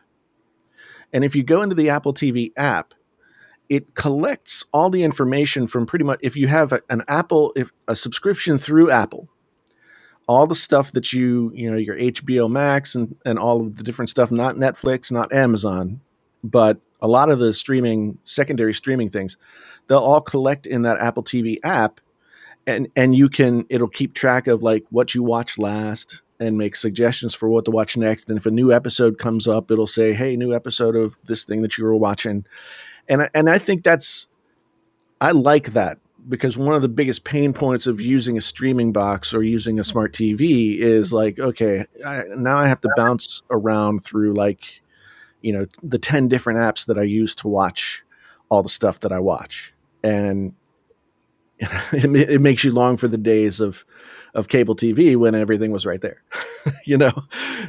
So I like the fact that we're getting it's just getting an upgrade, really. It's going from, what is it, an A10 to an A12 chip, and otherwise it's not changing except for that remote. And I wonder, will they sell the remote separately? Oh man. Well, I think the other thing is it has HDMI 2.1 support, right, instead of 2. Oh, yeah. That's a big. Well, I mean, that's not a big deal for a lot of people right now. For 90% of people, I know, like, there's not. And this gets into a tangent, so that gets into like what is true 4K? 444, is it 424? Is what kind of compression ratio are you working with? What's the source? All that nonsense. But that is, I mean, that's future proofing, right? Because eventually, I would imagine the 2.1 will, I mean, I don't know when, but maybe we will take advantage of it at some point. But that's like that bandwidth that can handle is beyond what anyone can consume right now. You know what I mean? Right. That's just one extra spec. Well, they were talking about using the HDR, like higher spec HDR, higher refresh rates, et cetera. And I kept thinking to myself, like, okay, films are shot in 24 frames. Mm-hmm. So we don't need like a higher refresh rate to watch a movie. Yeah. But you don't want that soap opera effect. I don't like that. Yeah. But now that we're talking about bandwidth and the ability to push more data in terms of color, now it's starting to make a little bit more sense as to why that is a big difference. And it's one of those things with like, I see Mr. Pepper here. Remote is 15. It is separately. Wow. It's one of those things for me. I've always been interested in is like, I do have somewhat of an insight in the AV industry, and it's like the amount of terms that are either made up out of nowhere or just marketing speak it's insane. And that's what it gets into, like, what's the compression ratio? Like what, like, there's a lot of questions. Like, you're an audio guy, so it's one of those things that's like, follow that chain. The source, where is it? How is it being run? Like, where is it going to? What kind of what are you watching? What kind of headphones? Like, all that matters. Right. And so, like, it sounds great, like 4K, HDR, all those things. And then it gets into there's 70 different standards, right? For HDR, you see the phone manufacturers like, oh, Netflix supports HDR10, and this supports, the opposite of that. And it's like, listen, it's probably going to support whatever the current industry trends are, which is obviously what they're going for. But for most people, some of the specs are relevant, and it's just one of those perfunctory updates. And how many people are going to get this new Apple TV box and think like, oh, it's got better HDR, whatever, and they don't have a TV that could support it? Like, I have the LG C9, which supports HDMI 2.1, so I theoretically could benefit from it. Yeah, and that's a good point. You have to proactively hunt for that content, and you're an edge case if you are. If you're going on Netflix and going, all right, well, I just bought a QLED or an OLED TV that supports this. Okay, let me go. Okay, it says 4K HDR. Okay, I'll watch that. Like, if it's not organically happening and you just happen to turn on a show, and I understand that older movies and shows can't really do that. I mean, you can upscale and get fancy, but it's like if you have to go out of your way to find it, it's like, to me, it's not. I don't want to say ready. I think we should always be going forward, but it's just like, it's not nearly ubiquitous enough for it to warrant the hype, I guess is how I should say it. Yeah. And then if you want to talk about fidelity in terms of video and audio. If you look, so I always like talk about this stuff in my metaphor is like pipe, so it's like plumbing. If you're looking at an ultra HD Blu-ray, right? Mm-hmm. That can pack so much more information into a much larger pipe downstream to your machine than any streaming service really can, right? By a long shot. Now you have to have all the equipment from source to source to make that really work out for you, but still, it's a bigger reservoir of data. Right. Go ahead. Yeah, Blu-ray, it's uncompressed audio, right? For one. Yeah. And then obviously all the goodness goes to Blu-ray, right? But again, like you know more about this stuff than I do, but like we're such a minority. And then to your point, it's great if you have a source for all that content, but you need to then the medium or how are you, like, what do you have? What kind of TV do you have? What kind of amplifier? Like all of those things matter. And so, which is like from an audio perspective, I kind of laugh at like the hype about high res audio because I'm like, not to get into that whole semantic over Bluetooth and compression, but I'm like, it's the same thing though with the Apple TV. It's like, it supports these things, but like, is there content for it? And do you have all of the proper things in place to actually benefit from it? Right. Two different kind of conversations, Yeah. Yeah. And Joshua and Airsoft both say, high frame rate for games. Yeah. And like a 60 frames per second gaming situation would be great. And I know that chip could definitely push that. However, like, what Apple Arcade game is going to really, like, I don't know. I guess I shouldn't say because I haven't really explored Apple Arcade, but Apple Arcade isn't like, sporting the, Cyberpunk like 2077 birds. It's like really, yeah. So it may be down the line, but again, you get into that situation of like, well, does it really matter if you can, like, does it really matter if it could do it if it can't do it because the content's not there yet? I don't know. But if you're saying like, I bought an Apple TV box 4 years ago and now they've got a new one that's basically the same except it's faster, it's got a better remote, and it supports my current hardware, and it's $180, that to me is not a hard sell. I like Renee Ritchie's kind of approach. And I think this is a good model for all tech. It's like, not every release is them telling you got to go upgrade. I mean, would they like all of us to buy every single thing they do? Right.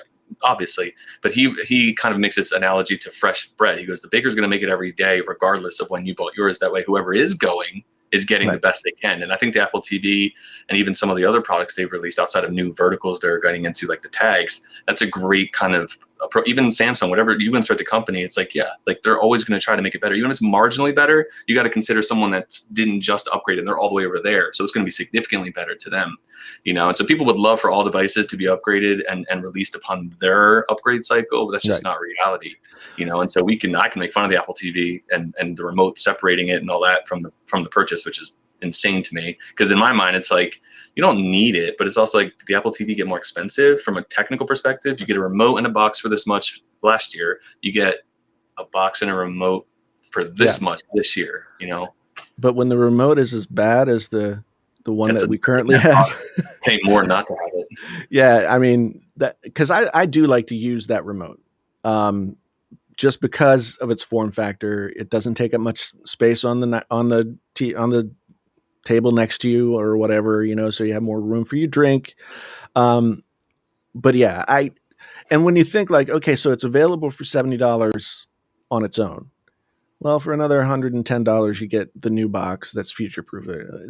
But the thing about the renewal cycle, and Renee makes a good point. But I think one thing that's happened over the past 10 years is, especially with smartphones up until about 2017, with smartphones, every year the new model had the potential to like completely destroy the previous model.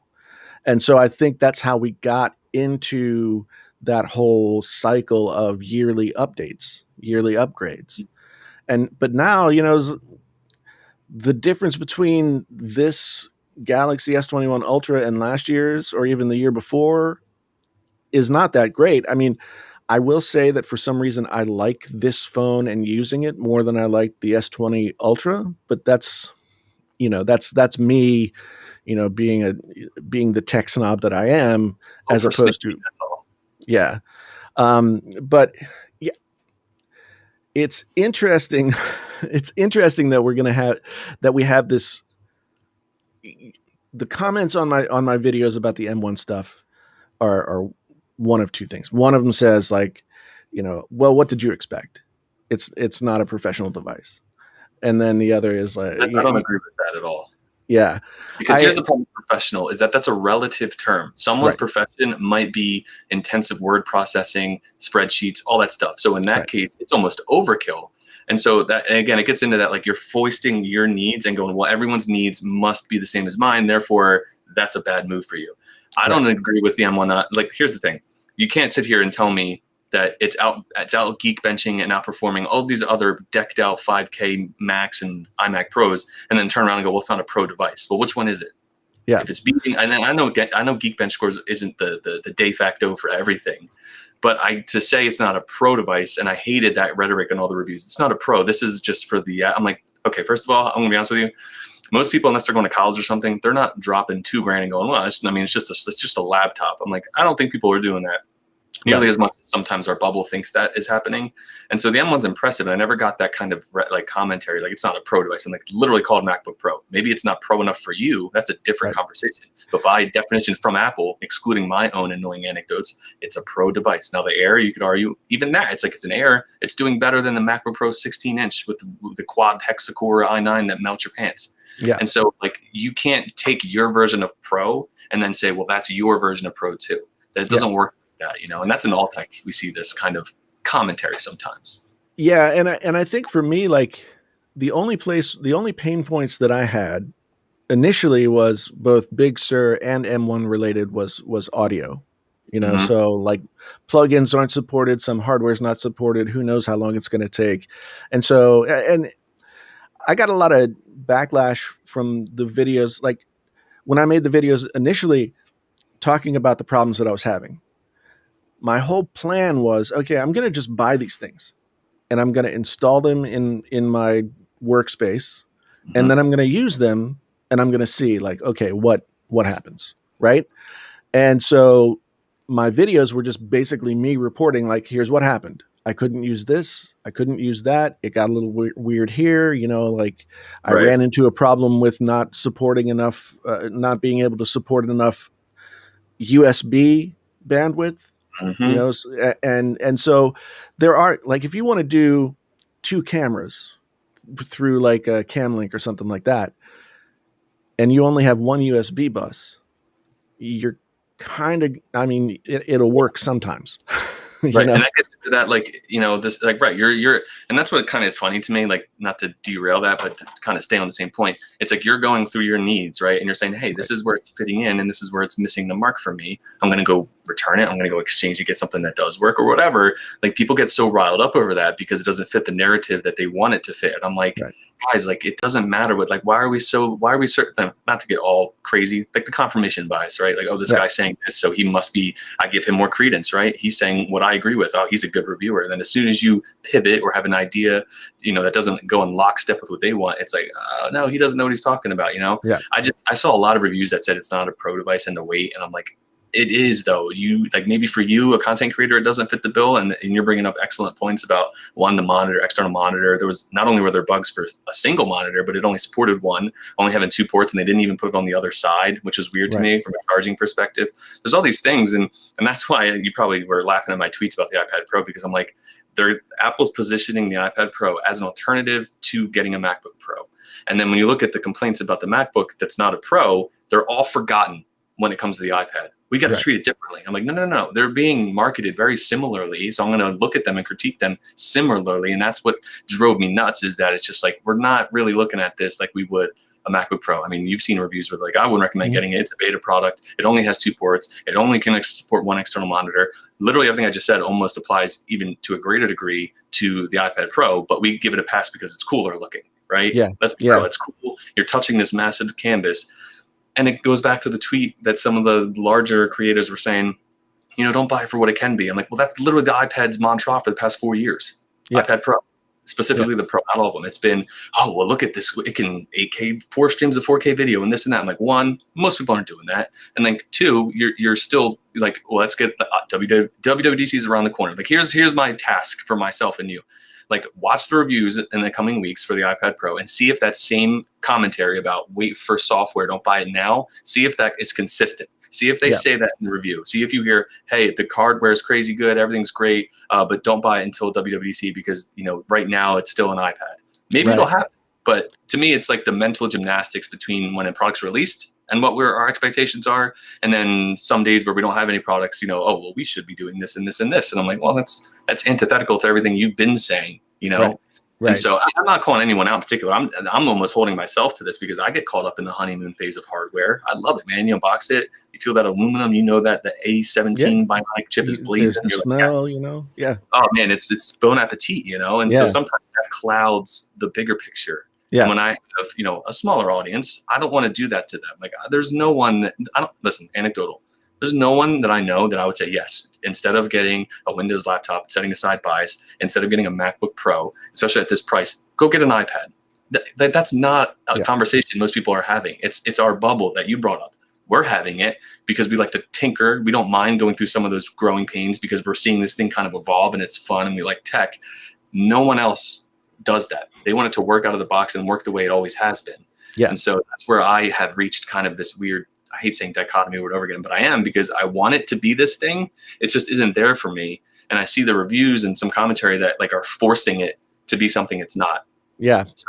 Well, that's one thing I said about, a lot of the M1 Mac reviews have been saying like, it's unbelievable. It's this, it's that, it's the other thing. It'll do all this stuff. And none of that's not true, but it's not exactly all roses, and so if you hit a point where it's not working for you, then it doesn't matter if it can do 8 streams of 4K video. You know what I mean? And it's super chat here for you. Keep pushing those videos. So is that Filipino currency? I don't know the currencies of the world. I'm sorry. I don't know, but I have some. I see some familiar names like Tech for Your Needs, Michael Pepper. We've been DMing back and forth, and some other people here. And that's the thing, right? There's a use case right here. I'm a firefighter and we have iPad Pros in our trucks, and I consider that a pro for the iPad. I'd rather have the iPads in our trucks. And yeah, I mean, I will say that the only tablet that I shouldn't say this in the absolute, but the consumer level tablet that I would say has certain advantages is the Tab S7 Plus. I mean, if you look at the app, not to go down the Android tablet route, but if you do look at what the pen gets you, the S Pen on the S7 or even the S6, whatever Samsung tablet, there's a slew of software features that I think is severely lacking. And that's, again, I don't know how that's not brought up. I talk about it a little bit. I'm like, yo, look at you get 10 different things. And granted, you may not use them all the time, but they're there. The Apple Pencil got Scribble. I don't know who's using that. You're putting it on a Magic Keyboard, but you're going to write the URL in. That's that's beyond insane to me. It's cool. Yeah. But they have this $130 accessory and these $2,000 tablets, and you can draw and take notes on a note app that is nowhere near as good as Samsung's note app. Just saying, it really is. And so when I look at reviews for this, I'm excited to see, what this process will be for the reviews, or is it going to be the same? The hardware is insane. Here's a Geekbench score. The display is great. We'll see WWDC. That's what I'm curious to see. I think one thing about, the Tab S7 or even the Note or something like that is Samsung really went the direction of integrating their pen support into the entire operating system. Whereas Apple's Pencil, it's weird. If you talk to somebody who is a graphic artist or something like that, or does CAD work or any of those things, the iPad is almost like an indispensable piece of equipment at this point. But if you talk to the average person, I mean, here's a bone that I have to pick. I bought the Apple Pencil 2, and I didn't use it all that much.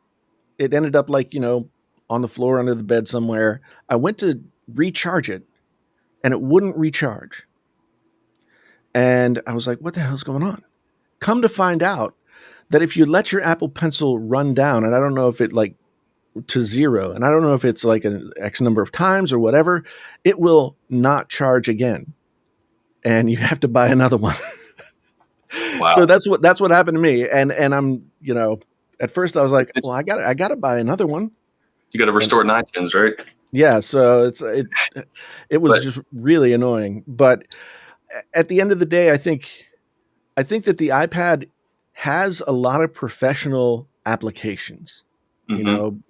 I worked at a medical school, and I know that for physicians, like having an iPad was something that was really good for them. A lot of people tried to use Surface Pro devices, and a lot of students came in and they had to buy a computer that they would use for all 4 years of med school, right? So they bought the Surface Pro with the pen, thinking like this would be perfect. I can take notes, but it's also a computer, et cetera, et cetera. Unfortunately, like the hardware on the Surface Pros was just like it. I had so many students had stuff fail on them, and I had that experience with Surface Pros as well. An iPad, though, I think part of its genius is the fact that it doesn't try and do too much, and you can, if you can find your niche where it works for you in your workflow, that's great. Or if you're willing to take that jump and say, I'm going to now jump away from the traditional computer thing, and I'm going to go do this, and I'm going to take the lumps. Yeah, and for me, like even when Drew brought up, I'm like, resizable windows, and I'm like, I don't know. Like, here's the thing, options are good. I know sometimes with Apple, like centric fans and stuff, like almost like having options is like bad. Like, no, I don't want to do that. I don't know if that's like a cognitive dissonance, like an Aesop fable, like, well, I can't do that, so I don't even want to do it. And I'm like, okay. But I'm like, I can't imagine a scenario where having a resizable, and I'm not saying it has to be implemented in the traditional way that we are. Maybe they'll come up with a cool way, kind of like the cursor on the Magic Keyboard kind of like bounces into the apps. But you're talking on a 13-inch screen that you don't want resizable windows on. Or like maybe you don't care, but I'm like that to me is insane. Like the MacBook Pro is 13-inch, the MacBook Air is 13-inch, Dell XPS 13. 13 is a sweet spot for portability and power. And so for me, I don't know about anyone else in the stream, but I'm like, resizable windows are awesome. Like Dex is cool. You literally can have split screen, sure, but you can resize the windows too. And I'm like, that kind of productivity, at least for me, especially if I'm bouncing between things, like split screen is cool, but like you can buy an RCA tablet at Texaco on Android and you'll get split screen. Yeah. I know I'm being somewhat hyperbolic, but to me, it's like if you're positioning this as a computer, and that's the one thing I see ignored sometimes. Well, the iPad is great at this, and I'm like, yeah, but Apple's thrusting it in the limelight and allowing further scrutiny by drawing this parallel between a Mac and a computer, and it wasn't like an accident. They literally went out of their way to say this is a computer. It can be a computer alternative. I don't even think they say alternative. I think Renee Ritchie says it's a good computer alternative for people. I agree with that.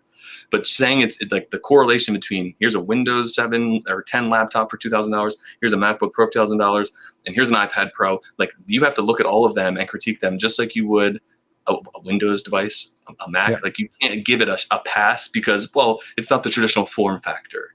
I'm like, no, we need to dig deeper into that, because if you're going to look at this and someone's going to look at your video and they keep hearing a lot of this commentary about how great an iPad Pro is, setting aside edge cases, I know everyone can come up with reasons, why they use it. Right. It's the best thing since ever.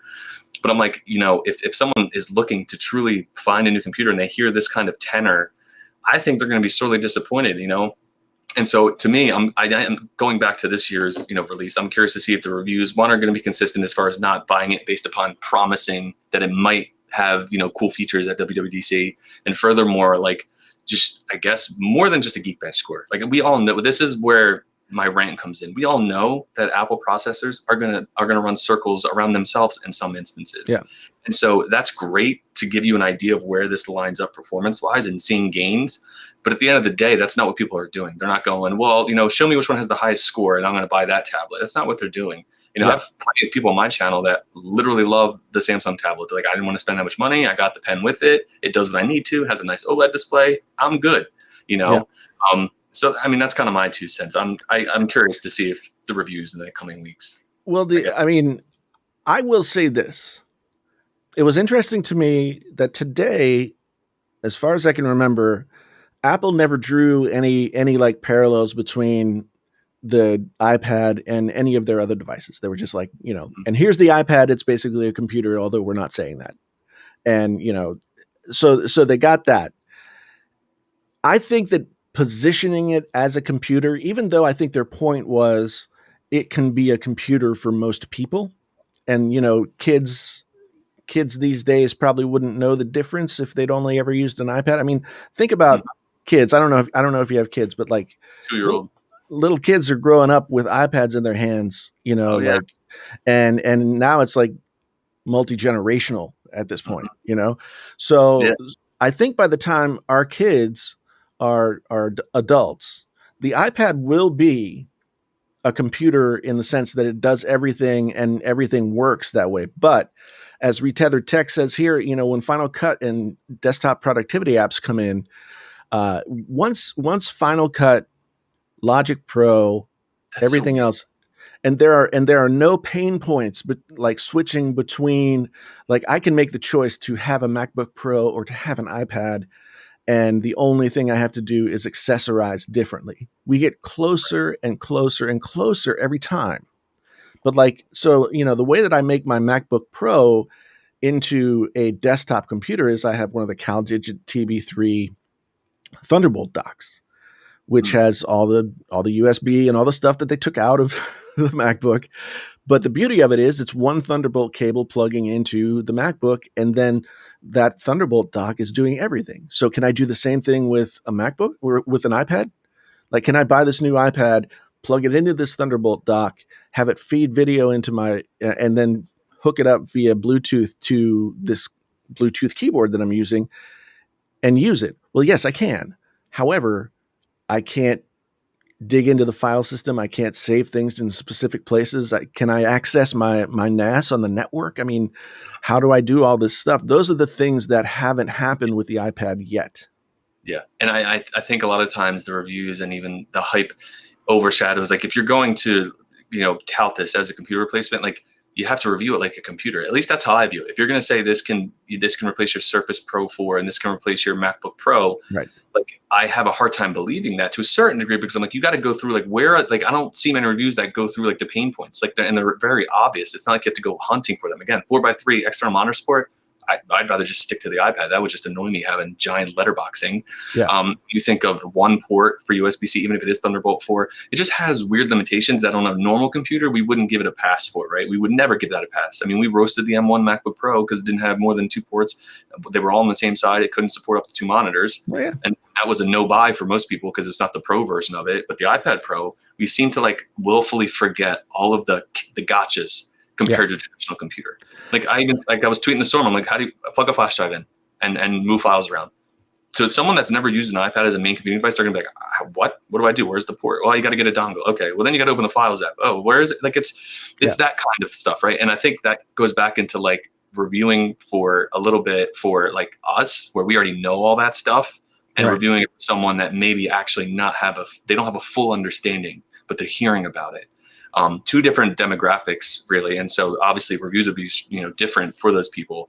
But I think if we're going to focus so heavily, and again the price has increased, let's be honest, modestly. I mean, 10% is pretty, in my mind, that's high, right? You went from 1,000 to 1,100.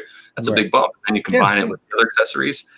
And so, like, I guess expecting more, because the more we gush over the hardware, the less Apple really needs to be held to the fire to make iPadOS more than it really is in its current state. And so, to me, to spend upwards of 3,000 Canadian dollars to get an iPad at the end of the day that'll functionally do the same thing as an iPad Pro from 4 years ago, that's a hard sell for me, man. There's a big delta there.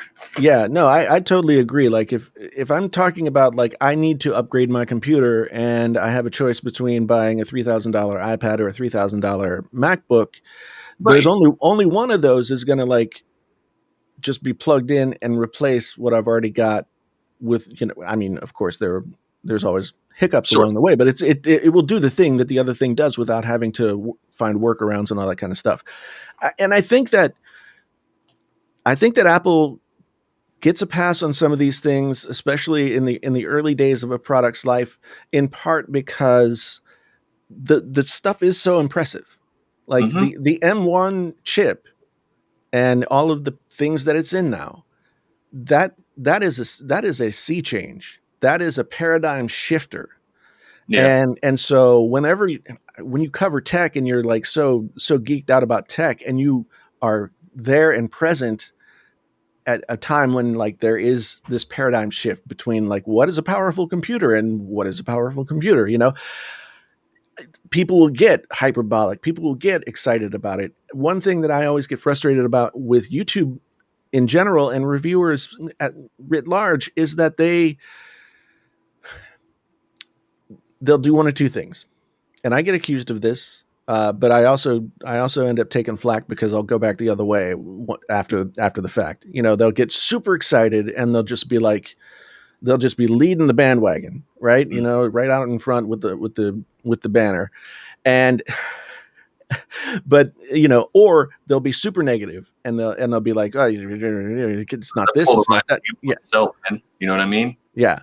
But then, like, if you turn around, like we were talking about before, you turn around and like you've used it for a month or 6 weeks or 2 months, and you kind of know what, like when you turn around and say, okay, here are the places where it's not great. Then people are like, well, you said it was great before. Yeah. Or you said it sucked before. Here's a little secret. This is so, it's insane to me how it's not talked about, but I get why it's not sexy, right? That hyperpolarization and creating I don't know if you saw the video today that I did about like I'm switching, but like, I mean, it's doing pretty well. And I'm like, people are like actually cracking up because I didn't even think of this. And I'm like, yeah, dude, like, but going back to what you said, it's one of those things where, you know, people will come to you or at least be introduced to you. And I've already learned this.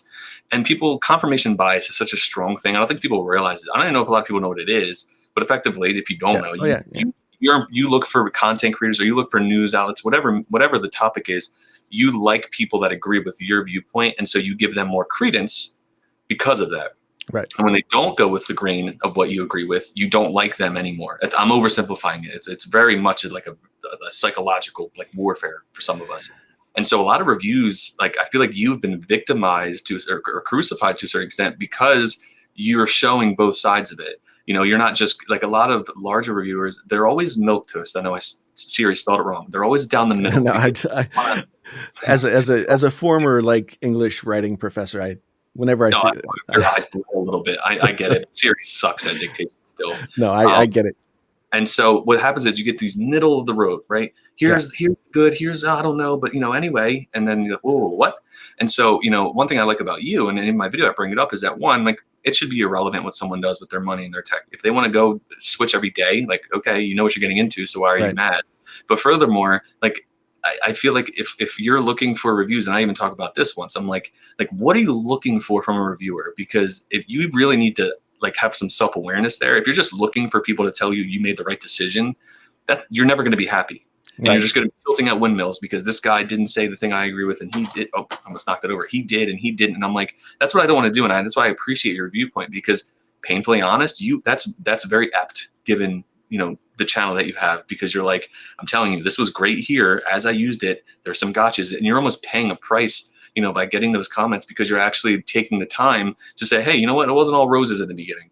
As I used it, and I used it more than a day or like a week, I used it for a month or 6 weeks or whatever, more than a month.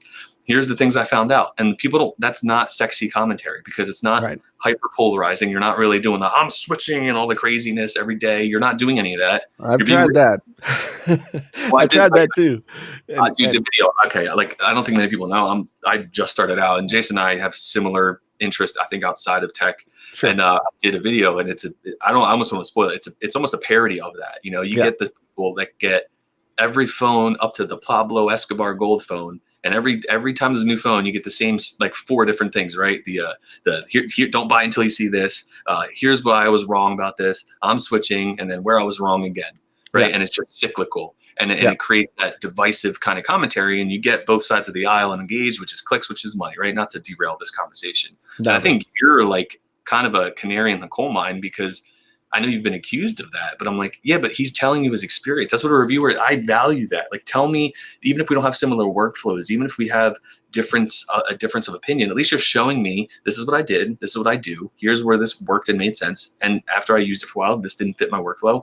On to the next thing, right? I don't get why that's such a like, ooh, boogeyman stance on YouTube. And I know why. It's the confirmation bias, but confirmation bias is really interesting. I mean, like Tech Free Needs here says, like, my purchases need to be validated. Most are looking for confirmation. Absolutely. Mm-hmm. I know that. Okay, so maybe this is unique to me, or maybe it's not. I don't know. But when I am thinking about buying a product, I'll watch every video I can find about that product. And I don't care if the person says it's great or not. In fact, I'd prefer somebody tell me something bad about it. Because usually I'm making a purchase, like a lot of times it's audio gear. And so if somebody finds a place where this piece of gear falls down and doesn't work, and that's an important place to me, I need to know that, right? So when I'm looking to buy something, I watch all the videos. And then after I buy something, I'll also watch all the videos. And sometimes I want confirmation, but also sometimes I want, just to kind of learn more about it. Yeah.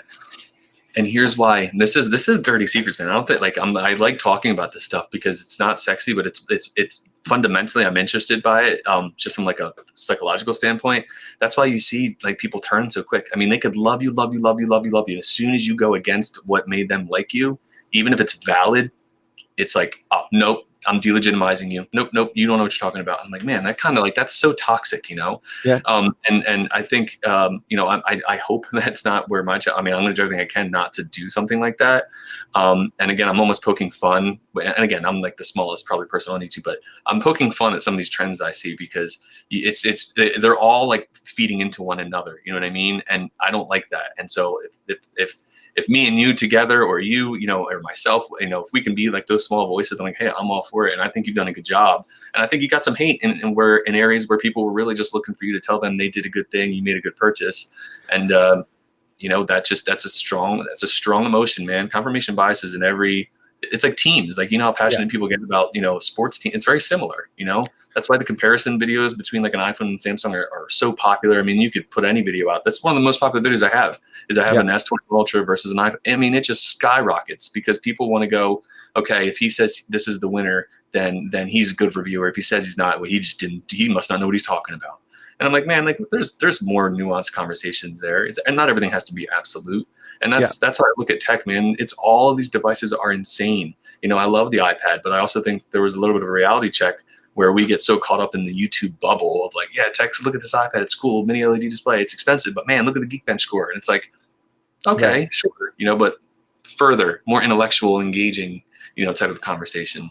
Well, I mean, one thing that I found out, and unfortunately, like, I don't think anybody can learn this stuff like until they get there, like, because I had a video that went for 1 million plus views, right? And it happened to be about how I was frustrated with Apple and I wasn't going to pre-order the iPhone. And I've talked about this a lot, and I've talked to you about it offline before. And the thing is, like, when it comes back around, when I get the phone, then suddenly, like, I understand why people get mad because they want to be on a team, right? Yeah. Mm-hmm. I mean, it's like if Derek Jeter went to play for the Red Sox because he got more money from the Red Sox, everybody would hate Derek Jeter in New York, right? It wouldn't matter what Derek Jeter did or said or anything. Derek Jeter is a Yankee. He's got to be a Yankee. So if you're an Apple guy, you got to be an Apple guy. If you're a Samsung guy, you got to be a Samsung guy. So what I've tried to figure out over the years is like, okay, where are the little lanes that I can go through to still have the conversation that isn't so polarized and black and white. And it's really hard to figure out. And yes, my channel has suffered because I haven't wanted to be like all the way one way or all the way the other way. And so there are people who don't want to have that. They don't want to think about it. No. Right? I mean, this isn't fun, right? What would get more clicks? Doing an outrageous on switching video and give 8 minutes of fluff, and people will, Team Samsung or whoever it might be is going to be like, yeah, you did it, and then the people on the other side are going to get, and that's why you see this kind of flip flop between that. I'm switching because you don't ostracize yourself from either side of the aisle. You get the people in one video that are all happy that you're doing it. You get the other people that are all happy you're doing it. And that's what I made fun of today, again, was kind of like this. There's no substance behind it. Like, you're not articulating the pain points of where you're coming from and where that's been mitigated and where you're going. Yeah. It's just like this kind of clickbait. It really is, right? Yeah. And to these people, man, they get millions of views, more than I am, and that's fine, but I'd rather be honest with myself and to my audience. And I think you're very similar. Like, then that's, again, the painfully honest. I don't think you realized when you made this how appropriate that name would have been, because it's probably painfully honest. I guarantee you there's days where you're like, you know what, I don't want to turn on this camera and tell everyone that this is what I'm doing, but that's who I am and I'm going to do it, you know? Yeah. And you almost have to have some, I mean, it's the internet, very thick skin. But I think my channels may suffer the same way, because I'm showing, here's what I'm experiencing. Here's the good, here's the bad. Why don't we get together collectively and say companies do better regardless of what team you want to win? Like there's no, and that's the thing, right? There's no winner, because this race never ends. Tech is just this evolving, like giant monolith. There's no winners. The winner is you when you make a decision and choice that benefits you, and you're not worried about everyone else. Yeah. And so that's where my kind of focus wants to be on, because I see a lack of it. And I think a lot of the style that we're seeing now is played out. I think people are tired of it. I think they're watching it because there's nothing else. Yeah. And there are people out there who are doing this on a high level, and like Dave 2D, perfect example. Yeah. I love Dave because, you know, I did a Can You Trust about him, and he talked to me. He's a very nice guy on and off camera. Mm-hmm. You know, I've never met him in person, but we've like DM'd and stuff. Very, very nice guy. And I think that's part of his success, is that he's so mild-mannered and very nice, and has that sort of, you know, ASMR kind of voice, right? But what he's saying about the products is often pretty harsh, and he knows how to balance it really well, and he's very good at doing it. I think ultimately, like, the reason I started making videos on YouTube was because I saw all these videos like that people were making, where they were saying like, this product is really good, or okay, or, you know, it's worth the $75 or whatever it was. It was gaming headsets at the time, because I had never bought one and I wanted to figure it out. But then I buy the product and it's a piece of trash. Just a straight up piece of trash. And then I'm like, wait a minute, not everybody, but the people who are making these videos on YouTube are not actually telling you everything that you need to know, right, in order to make a purchase decision, right? Yeah. And so I was just like, I just did it as a total opposite reaction to all of the happy BS that a lot of YouTube reviewers were throwing out there. You know, like, nobody wants to make anybody mad. And the problem is, like, so when I did the switching stuff, talking about the switching stuff, you know, again, I got mad at Apple because Apple was like stupid expensive, and Windows offered you more for the money at the time. And I was like, I'm going to Windows. Mm-hmm. And then a month later, I'm like, I'm going back to Mac. Windows is pissing me off. You know? And I tell people the whole experience. I mean, because honestly, can you do everything that you want to do on Windows? Yes. Are you an audio guy, a video guy? Are you, you know, whatever it is that you're doing? Windows has come a long way when it comes to creativity application, right?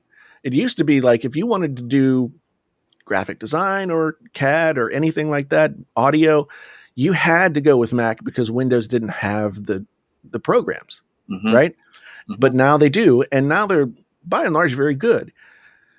So I would get mad at Apple. I would go to Windows. I would hit a pain point where, you know, something wasn't working. My experience would always be like, okay, there's frustrations on the Apple side, but more often than not, I can still get my work done. Whereas sometimes with the Windows thing, like, something is just not working. You don't know why, you don't know what, so it stops your workflow almost entirely. But when I made those videos, what I came to realize was, and this is what I came to realize, like, middle to the end of 2019, if you want to make YouTube videos, if you want this to be something that you do for an extended period of time, you can't be drama. Mm-hmm. You know, I mean, some people are able to be drama, right? I mean, I'm probably already labeled that, to be honest with you. Keemstar, I don't know how that guy's still alive. The amount of negativity that he's like ingested, you know, but he has made a career out of it. And, you know, a lot of other kinds of channels, drama is a force.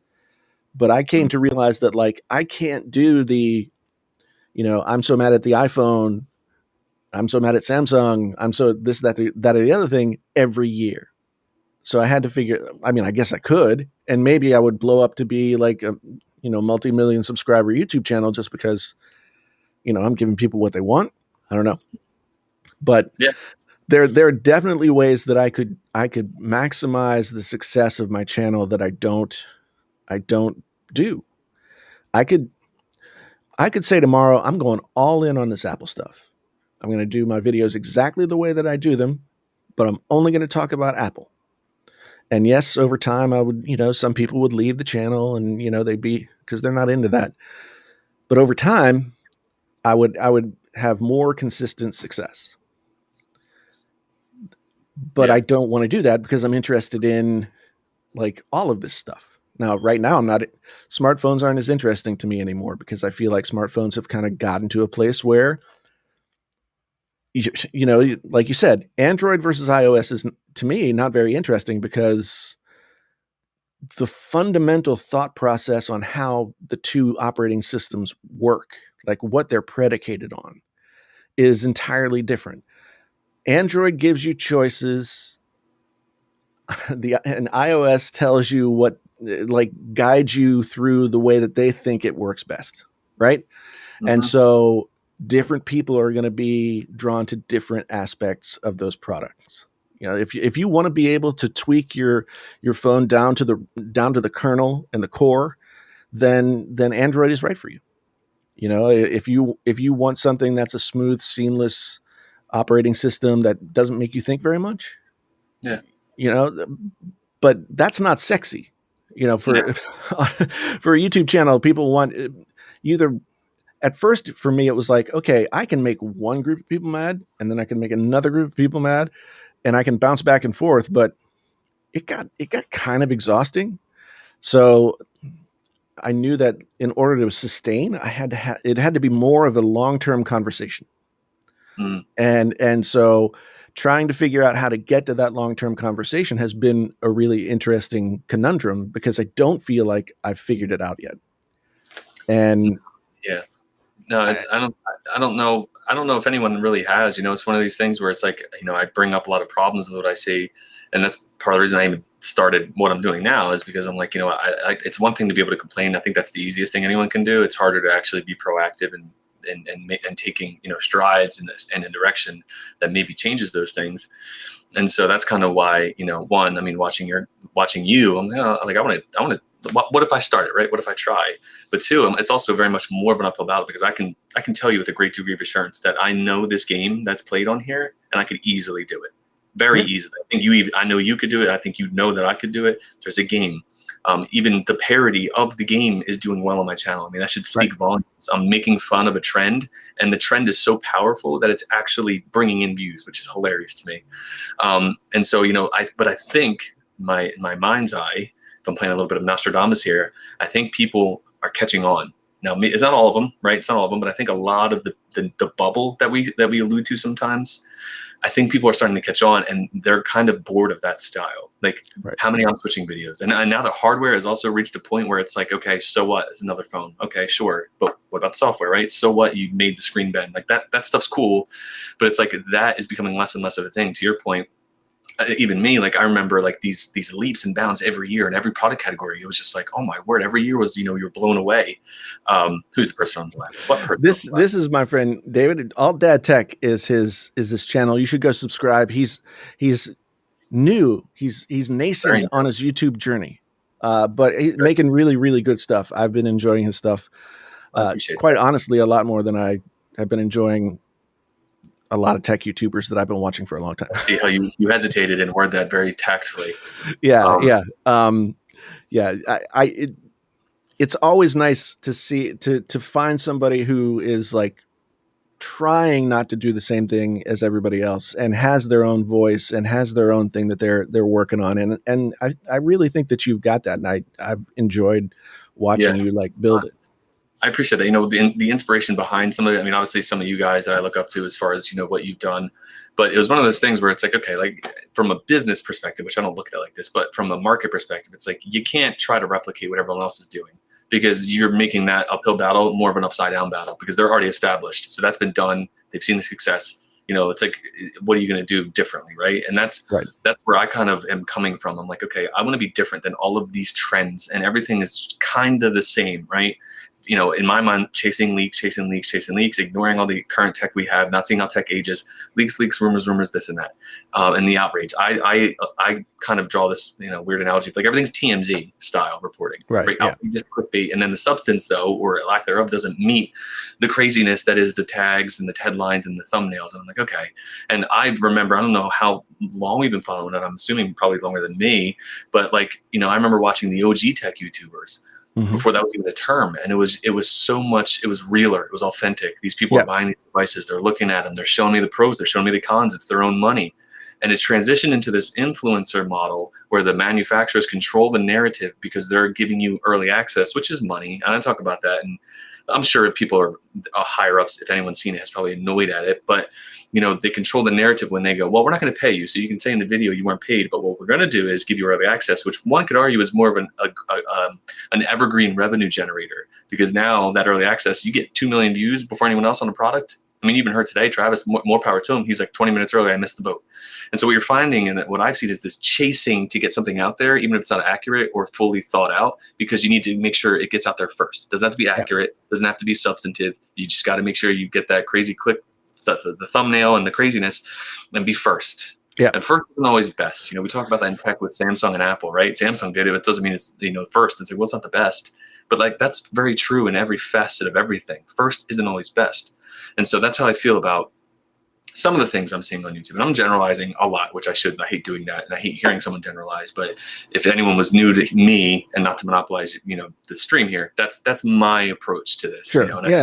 There's an overlap and cross-pollination between what you do and kind of what I'm doing. We both see these things, and it's like, how do we adjust our strategies? Me starting out, you established, So, well, the interesting thing for me was once I got to a certain level of success that I could approach a Samsung, or they would approach me or something like that. That's when problems started to occur. And part of it, I could have handled things differently for sure. But when I go to a Samsung event and then, they invite me to their event, and then I trash their product. I do the same thing. And I did the same thing to Google with the Pixel 3 XL. Suddenly, I'm at cross purposes. I understand that the model for success for a tech YouTuber is gain that access, build those relationships, get to the place where you have that coveted early view where you can get the video out before everybody else, and then continue to iterate on that. But then I found myself in the situation where I was actively pissing these companies off. The more access that I got to them, the more I was actively pissing them off, which then was okay, I'm at cross purposes here. This model doesn't work for me if I want to run my channel the way that I do it. And yes, it's a finesse thing. And yes, you figure out how to not, well, I mean, I said things about the Pixel that I probably should have worded differently. Not anything anytime soon. So cease and desist letter, maybe. Yeah. But the thing is, I just really, and it's been the last 18 months that I've realized this, which is I can't do what the YouTube model is. I can see how it's done, and I could definitely do that. I could, I got myself to the point where the channel was big enough that I had the access, and I was, and I could start to just make these videos, and but those videos aren't me. Yeah, I say a lot about creators, but there's also a little bit of YouTube to blame. They I think in what I've read in some of the basic things, they phrase it like they want this high quality, substantive content, regardless of what vertical we're in. But then they reward the TMZ outrageous clickbait stuff, And so I'm like, okay, which one is it? And that is probably a way deeper conversation about media and how it's digested overall. But I think at the end of the day, as long as you're doing your thing, man, and I think we talked about it offline. I'm like, dude, who cares? I get it matters to a certain degree, especially when maybe it's your main source of income or whatever. Yeah. But it's I don't know. I would rather have a channel that never takes off, but I know that my growth was organic, my audience is organic, and my approach is always authentic. And you know what? Sometimes that you have to sacrifice growing exponentially, sacrifice brand deals potentially. But I mean, even what you just brought up is echoing something that I've kind of inferred from what I've seen. And that's what's interesting is that, like, I'm not making this up. There's other creators that I've known, and like, yeah, that's like a game, right? And they try as best as they can from an optics perspective to maintain this integrity. Like, no, hey, you use your thing. But I'm like, dude, okay, the same embargo process from the same 10 elite tech YouTubers from the same 10 times, 8 a.m. Eastern. They all drop at the same time. Oh yeah, they all kind of sound the same. There's not a lot of negatives, and it's like, okay, boom, and it's like that controlled, processed, I don't want to say propaganda, that's a little too nefarious, but this controlled environment, and you know that access is worth a lot of money, maybe not dollars or Dogecoin, but hey, you might get a bunch of views on it, which is revenue, clicks, all that stuff.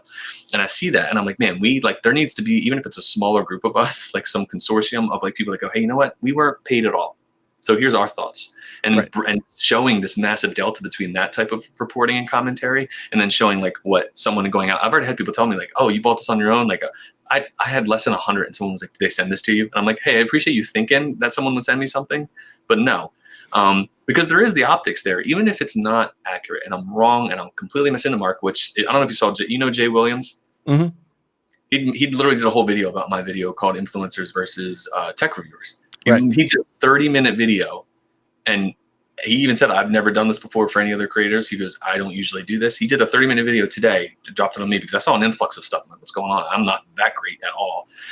And so I saw that. I'm like, oh, wow. And so we've been chatting it up. But, you know, I think a lot of us, I don't want to say elite, but like sub-elite, which would be like maybe, I don't know, 500,000. I don't know what the number is. Yeah. Like we all know this is happening, but no one wants to talk about it. And I'm like, I get why, but it doesn't mean I don't have to stop talking about it. And you know, if I bring a little bit of change, a hair, tiny bit to a little corner of this YouTube internet, it's a win for me, and if anyone wants to join along, like I appreciate you bringing me on here. I'm game. I think that it needs to be balanced and pulled back a little bit into this reality check that isn't existing with a lot of the influencing and the Teslas and all that stuff, which I know you were about to buy one, but you didn't. Well, I mean, the thing about it is, I mean, Michael brings up stuff like, political journalism and all that kind of stuff. It's all the same in terms of like what the game is. You have an overabundance of content, and therefore you need to cut through that as much as possible. And there are proven ways to do it. And if you're successful at leveraging those tactics, whether it be clickbait, whether it be, being middle of the road, whether it be, high quality video or whatever, whatever tricks are in your bag. If you're successful at doing that, then more power to you. I'm not going to, this is in no way, I don't think you're saying this. I'm not saying this, that there's like something wrong with approaching the things the way that other folks do it. I mean, there are people who do work inside of the bubble of having relationships with companies and doing that whole thing. And they do that job very well, and so, Andrew Edwards, perfect example. Andrew, like part of the real value of an Andrew Edwards is that he's been working in that venue for so long, knows those people in that system so well that he has a lot of insight into it that a lot of people don't. So it's always interesting for me to have a conversation with him. Michael Fisher is somebody who does high quality videos. He's still very critical. He still maintains those relationships with the companies. And I'm like, and it blows me away. I mean, I'm always impressed by him and what he's able to do. So at the end of the day, I mean, I kind of got to this place where it's like, okay, I made this my job and I really like doing it, but I don't really like the way that it's going at, this is me over the past like year and a half. I don't like the way that it's going right now because I'm not fitting into one space. I'm getting, that door's getting shut on me. I don't know where the other door is yet. I just know like how it is that I, feel about things. So how do I continue to do that? And so it's like the growing pains of that. I feel like if I'm able to continue this channel the way that it's going, continue to support myself, continue to, grow a business and bring more to the channel than was there before, and my success continues to grow, then it will be much more satisfying than to say like, well, I recognize the roadmap and took the path, because I, for better or worse, I mean, this happened to me in my music career. This happened to me somewhat in my writing career. This happened, like in all these different places.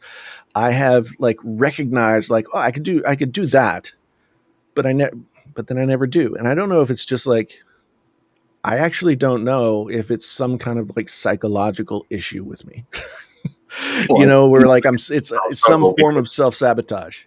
Yeah. And again, I almost understand to a certain degree where you're coming from, because like, to add more context, like I've seen, I guess I'll put it this way.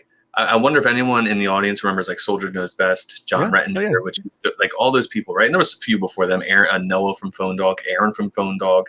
Yep. All those people where it literally wasn't even smartphones. I mean, they were looking at QWERTY keyboards and Blackberries and stuff like that. And I've seen it go from that to where we are now. And I'm like, okay, like there's been a pernicious effect from not only the manufacturers having meddled in it, but also the way YouTube handles it and monetize, like all that stuff. It's not just one person or a group of people. It's like an amalgamation of just how things are going.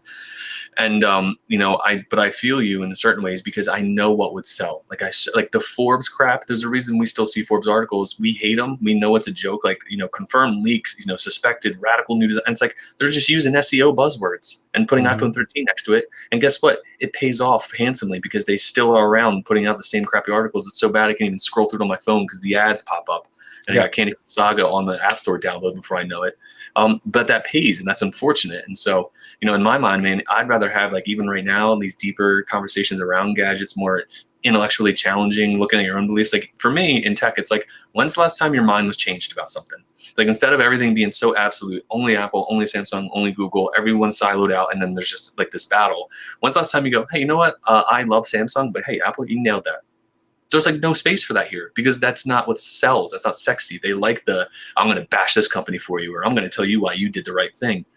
And I get it. Or you get the milquetoast, right? Like, I'm not going to do any of that. I'm just going to right down the middle and please both sides, and please don't be mad at me. And then you do give up something doing that. Don't understand me. It's not like that's a great approach, because you're leaving out a lot of things on purpose. I think it suits some people's personalities as True. well. So I don't think that some people's personalities are suited toward like, hey, let's sort of glass half fullness, and that works for them. Mm-hmm. So I don't want to ascribe like motive, right? Any kind of nefarious motive or anything like that. I just think, I think MKBHD is very naturally a nice guy. And is he critical? Yes. And when he critiques something, does it impact the product? Absolutely. But for the most part, his videos are pleasant to watch, right? And that's not that's not a critique. That is like factual. A good thing. That's a good thing. It's he has great visuals. He's really good on camera. He's great with everything that goes into making these videos, and you really can gain an appreciation for the product from watching his videos. Like, you watch my videos, like if you want to see the product and all its facets and, nice shiny lights and everything like that, do not watch my videos, because I wouldn't even know how to start. You don't mean the crispy bokeh with the succulent behind the all that, the B-roll, that stuff? No, I mean, that's pleasing to look at. But I feel like that has almost been, to a certain degree, like that's overtaken the conversation about, well, what was the device like? Which gets into the whole, like, are we looking at these reviews because we don't know tech? Are we like reaching that audience? Or are we just showing someone that already bought this phone, here's some really high quality footage of the device that you have in your hand, and so you feel good because, we're meeting eye to eye, and listen, there's a market for it. The market has spoken. That's what a lot of people want. I'm not going to sit here and say it doesn't work. But I also think there is a spot for maybe some of the conversations where, even some of the chats I'm seeing, people are like, oh, this is actually nice. And here's the thing, if I could like surmise my outlook on tech, it's like be together, not the same. And I know that's Google's thing. And I like that, and obviously that's marketing for them for like, it doesn't matter what Android device you use, you're using Android, but it's this flavor, maybe something like that. And that's how I feel like we can, like the fact that you as a YouTuber establish one, if you almost have to think through a video, if you want to give iPhone credit somewhere or Samsung credit somewhere, you almost have to think of the ramifications of that, because it's like, well, I don't lose that audience. And I'm like, man, I want to be able to say when a company does great things, dude, great, I love it. You should emulate it. Company, you should emulate it. But then, when they don't do things great, being able to call them out, and instead of it having to be a decision, do I want to lose subscribers on this end and gain them here and playing this out? Because eventually I just feel like it's never going to pan out in your favor, and that's a tough decision. And again, I'm speaking from not only watching, some like your channel and other channels, but even for myself. I'm like, I want to make sure that I'm starting out very open about it, because I don't want to have to decide and pivot and have someone else, which would be YouTube and maybe other things, control my direction. Right. And that's probably going to mean I'm not going to see the success of whatever that metric might be. But at least I know, and like you, I think your mindset's very similar. It's like, you're at least being honest with yourself, and if that means you're sacrificing other metrics, you know what, I can put my head down and go, and I didn't BS anyone, Yeah. Yeah. I mean, as Michael says here, like, some of his favorite YouTube shows and podcasts aren't entirely focused around consumption, even though consumption-based, it's a consumption-based thing. And I think that's an area of YouTube that's like really, I think YouTube is ripe for the deeper conversation. I think the fact that live streaming has become more of a normalized thing for more people around the world, and the technology available for live streaming has become so much easier to use and so much more readily available. Thanks to Restream for sponsoring. Check the link down in the description below for click on my link, because Restream wants you to sign up with my link. I'm being honest. Like this, I'm not sponsored by anyone other than myself and my time. And I'm like really impressed. No hiccups. Like I joked about it with him on some DMing on Twitter. I'm like, dude, I don't know how to live stream. I don't know anything about it. And I literally just joined, and has there been any hiccups? I haven't experienced any. No, I look into this. Yeah. I mean, Restream is great because Restream and some of the other, I like this web-based platform. And there are a couple other places that do it that I'm not supposed to talk about because Restream is sponsoring the channel.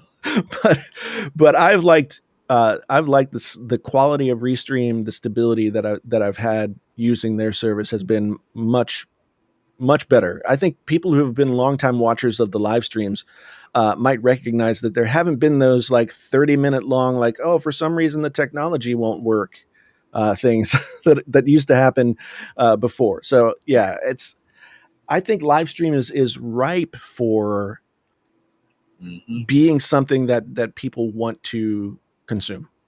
The only problem is like YouTube doesn't know how to deal with both edited videos and live streamed content, and do metrics for both, and because I did those 2 weeks of daily live streams, and my channel went down to levels where it hasn't been in years, literally. Just, and then I had to like make everything unlisted, which made it even worse because then I lost those views too. Well, so they've missed the mark to a certain degree when I literally am telling you, and I don't think this is a secret. Like when it comes to, I don't know if this is really collaboration per se, but when it comes to this stuff, like there is a little bit of like a give and take, I guess you could say, as far as audience wise, okay, we're sized together, this makes sense for us to do something together on.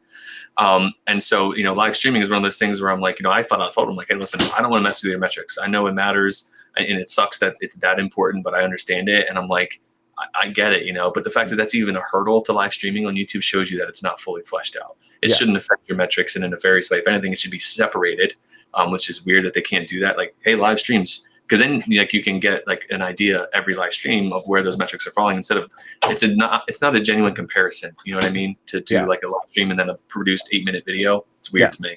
Yeah, and I feel like it shouldn't be necessary for me to start a live channel, right? But yet I have a live channel. I just haven't wanted to go through the growing pains of like moving over to that live channel and leaving this one alone, because people have been watching me do live streams on this channel for, I think we did the Painfully Honest Tech podcast for like almost 3 years. And, I was doing live streams before. So people know to come to this channel, and, so I haven't wanted to go through the growing pains of saying I'm not live streaming on this channel anymore. And when it comes to things like people who are sponsoring, they're sponsoring for the viewership that I can get here. Yeah. And so I don't want to shortchange them, and, in a sense, hurt my quote unquote business, either, Danny, of course, just shows up for the beard, as he says here. It's captivating as hell, like Medusa. Don't look into the beard. Do not. Well, actually, do look into the beard, because then I'll have you in my clutches. I'm glad that it's just completely irrelevant. I'm glad I didn't get the G-Eazy in the commentary yet, because a lot of my videos, what, G-Eazy's doing tech? And I'm like, no, he's not. I know, I get it all the time. I saw Eminem though, because of the hood. So maybe yeah. I saw that too. But that guy also got quiet. Booted? Oh yeah. Oh, is that what that is? Okay. Yeah, he got timed out. Time out. That's interesting. Yeah. But no, I like having these conversations. I know we started out talking about the keynote. I'm excited for it, but I think there's that natural, like, it gets into like, what is the commentary going to be? Because that's always interesting to me. And I think you're right. I even said it in a Twitter space, and it actually had I had Drew on it, a couple other, larger channels, at least compared to me. And, we were talking about a lot of the things that we're talking about now, and it was good conversations. I forget what was the topic was. I think they started at buying devices to review and then return, which that spiraled into a bunch of other things. But it got to the point where we did talk about like this. I think this like sub 10-minute review process. I think people want to have deeper conversations, because now the hardware is slowing down so much for the most part when you look at what we're used to. And people wanted to see it because, like, oh my gosh, it does this and that. And I know folding phones are kind of unique, but that's still a niche for the most part. And so I think we're reaching a point where people want to have like these bigger and broader discussions about all kinds of stuff, Yeah. It doesn't have to always be polarizing. It doesn't always have to be sexy. And if you're constantly looking for those things, it's going to dry up pretty fast. You're like between the iPhone and whatever Note and Galaxy, it's going to be all boring to you. Yeah. And, a lot of people, I understand why tech geeks love the folding phones. I understand it because it's different. It's new. It's something that, you want to see that kind of movement forward. However, when I look at the folding phone, I'm thinking $2,000 for that thing, which is just like just a hair's width away from falling apart, and like a fool in his money. It's a fool in his money territory for me. I did get the Galaxy Fold 2. I used it. I didn't find it to be ergonomically like a very pleasant device to use, but I know other people love it. However, like it kind of like what we were talking about with the iPad. The Fold is judged on a different criteria than any other smartphone. If any other smartphone like had the potential to like the screen just to fall off, you got a subpar camera system, right? Yeah. It is subpar. It's more expensive. The propensity and high likelihood of breakage, even though they've had some different models for supporting that scenario. And so to me, that again is that reality check. It's like, sure, in this bubble, folding is cool.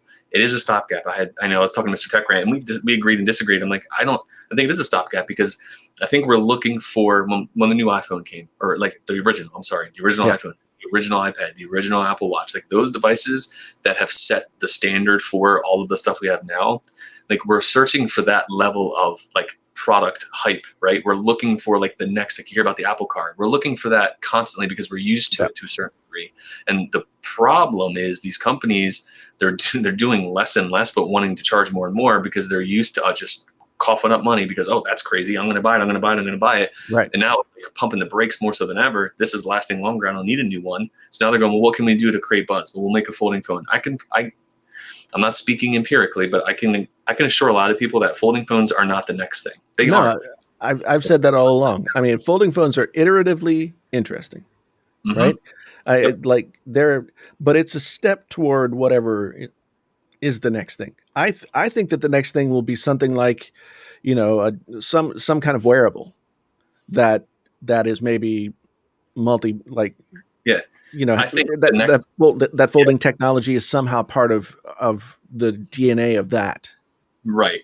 I think the folding tech is cool when you look at displays, right, in a house. Displays out there, traditional digital signage when you go somewhere. Like folding displays and moving makes sense to me. It's really expensive, and the yield rates are low. But when I look at it, I look at what the industry is saying. So setting aside the YouTube bubble, when we look at what phones and how frequently they're buying them, every year it's the same old song and dance. Last year, I think it was the iPhone 12, and not the Pro, that sold the most. The year before that, it was the 11 and the SE. And so then you see 10S and phones becoming the most popular, right? The most popular. So what does that tell you? Well, the market is speaking, saying, hey, this is where we think we're getting the best deal. Not the top end, not maybe the low end, right here, right? The non-Pro. And so I look at a Fold, which is like the exact opposite. One, it's a brand new form factor.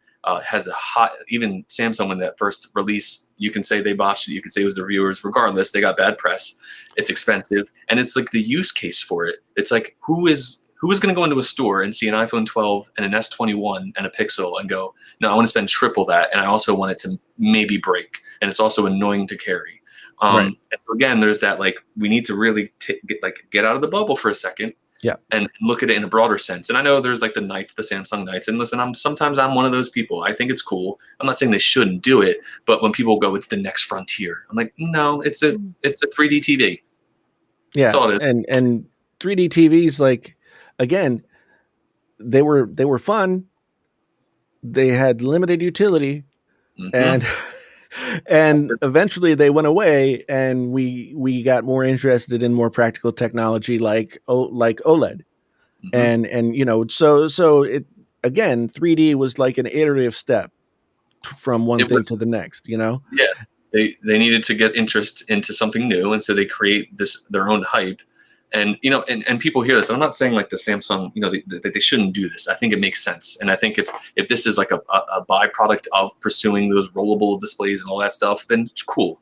Clearly, they're selling some of them, but it's the commentary based upon like, this is the next thing. Like, our foldables of the future. I'm like, no. I think we're gonna get to a point where we don't have phones. We have probably glasses, and our surrounding areas like adapt to what we kind of need.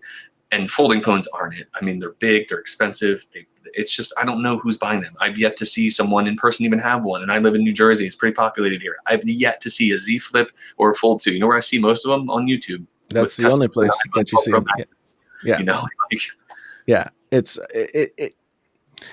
that way for a lot of things. But I think that, Joshua brings up a good point here. $5 super chat. Thank you so much, sir. I really appreciate it. Tech companies love to make solutions in search of problems, and this is actually like a strategy that Machiavelli was a big fan of, where you create a situation in which you need to then like fill the void that didn't exist with the thing, So and AirPods are the perfect example. But I think the folding phones are not for people to buy. Right. It's for people, who are interested in tech and have the disposable income to do it. But then it's also for the normal people, the normies, as it were, who are going to buy an iPhone 12. Make no bones about it. That's the phone for them. That's the one they should buy. I have no issues with it whatsoever. But they see that and they read articles about it, or they watch YouTube videos about it, and they're like, oh, that's cool. And that's the entertainment factor of tech media, right? So on that level, fine. But when you try and start to convince me that it's going to be the future of everything, that's when I'm like, okay, let's slow the roll here just a little bit and understand where we are. The majority of people don't buy flagship smartphones. If you look at the flagships that have been released in the past couple of years, I would make the argument that the S21 Ultra is the only flagship of the S21 line. It's the only one that has all the things. It's the only one that brings all the benefits. The other ones are like not mid-tier because they're over $1,000. But and I've always thought, I look at that trend, and I think what has happened, I mean, and this is the negative way to look at it, and I have a positive spin too, to a certain degree. It's that they know there's people like us, and even to a lesser degree, people that are similar to us as far as they want every bell and whistle they can get. And monthly payment plans has made that rather easy. I did a video like, is the iPhone a status symbol? And I'm like, no, like nothing wrong with a wage. I'll throw out a random number, $11. You can make $11 an hour working part-time and afford the $54 a month for a 12 Pro Max, the high storage device, right? So we're out of that kind of like, because by that logic, a fold is even a higher status, and no one really thinks of Samsung as a status symbol anymore. So that's a weird kind of conversation.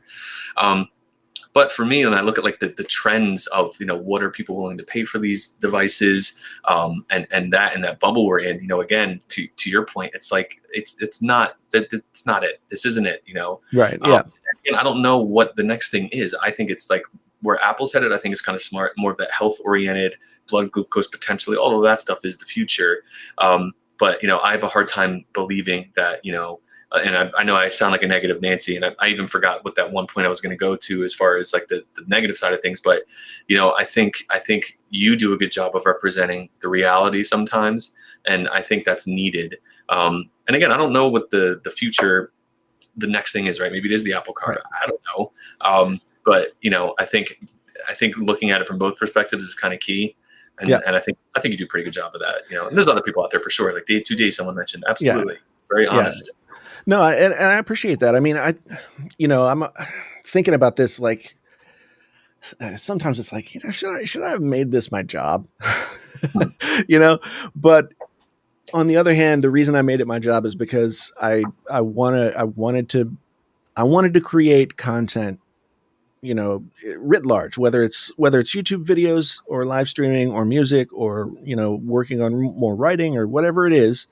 I wanted to create content. I wanted that to be my job, and I could do that through YouTube. At least I was in the nascent stages where I could do that. The way to go, I mean, ultimately, I hope that there will be a value in somebody saying, "Don't believe the hype," for lack of a better way to put it, like. Where I see the future of a channel like mine, probably like yours, is in the commentary that you can offer, because anybody can talk about the phone and tell you what it can do, and yes, there's still a place for that. You want to cover the phone, you want to know it inside out, you want to provide the education, or whatever device you're talking about. But for me, like, the place where I think I excel as a content creator on YouTube is in providing that commentary. But again, it's like a much harder sell to get people to sit down and listen to your thoughts, which aren't necessarily. So that's a longer growth period. That's like, instead of 1 million subs within, however long. I mean, if you would have told me this time if you would have told me January of last year that in April of 2021 I hadn't gone over 200,000 subs, I would have been like, "Are you crazy? Why wouldn't that have happened?" Right. But here I sit, like 3,000 away, and I think a lot of it is the fact that, like, I have hit those growing pains, but I think that YouTube also is also sort of doing a thing. Like, I look at talk radio as a model. Joe Rogan doesn't do a podcast. Joe Rogan does a morning talk radio show, right? It's not anything new. He does it very well, and he's done it for a long time. So he's very successful at doing it. If you would have told me 15 years ago that the guy who we talked about this last week, with Steve Freeman on the show, like, if you would have told me 15 years ago that the Fear Factor guy was going to be the #1 podcaster in the world, I would have been like, what's a podcast, and what the hell are you talking about? Right.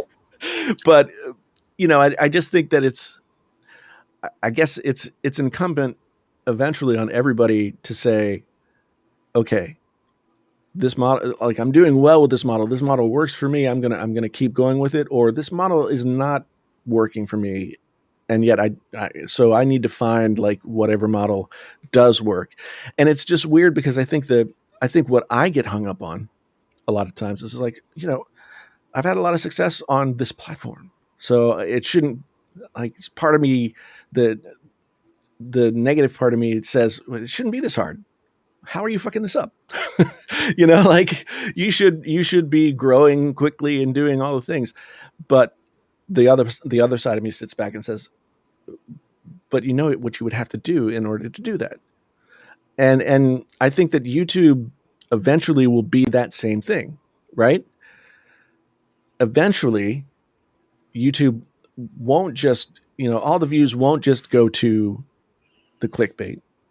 In fact, I think it's changed a lot since like 2018, at least in the tech space. I mean, in the tech space, like myself, John Prosser, Front Page Tech, Drew from Talos of Tech, like we all three grew pretty rapidly, like around the same time. Like we all had this big growth spurt. And so it's been interesting to see how the three channels have gone. John was fortunate enough to sort of like slide into the leaks thing. And now he's like well known for that. And Drew is still doing his thing. And he's just, continue to do his thing. And I don't feel, I mean, maybe they feel this way too, but I don't feel like I've like totally found my footing on like where I'm going in the future. So it's, yeah, but I think the difference there is that they're hyper focused in one particular vertical, right? You're talking about Talos of Tech, right? Yeah. Yeah, he's very much like, I mean, and that's again, and I think he knows this. He's very much the person you go to that if you bought a bunch of Apple stuff and you like their ecosystem and you're all Apple and you want to have that camaraderie, right? Hey, we're all on the same team.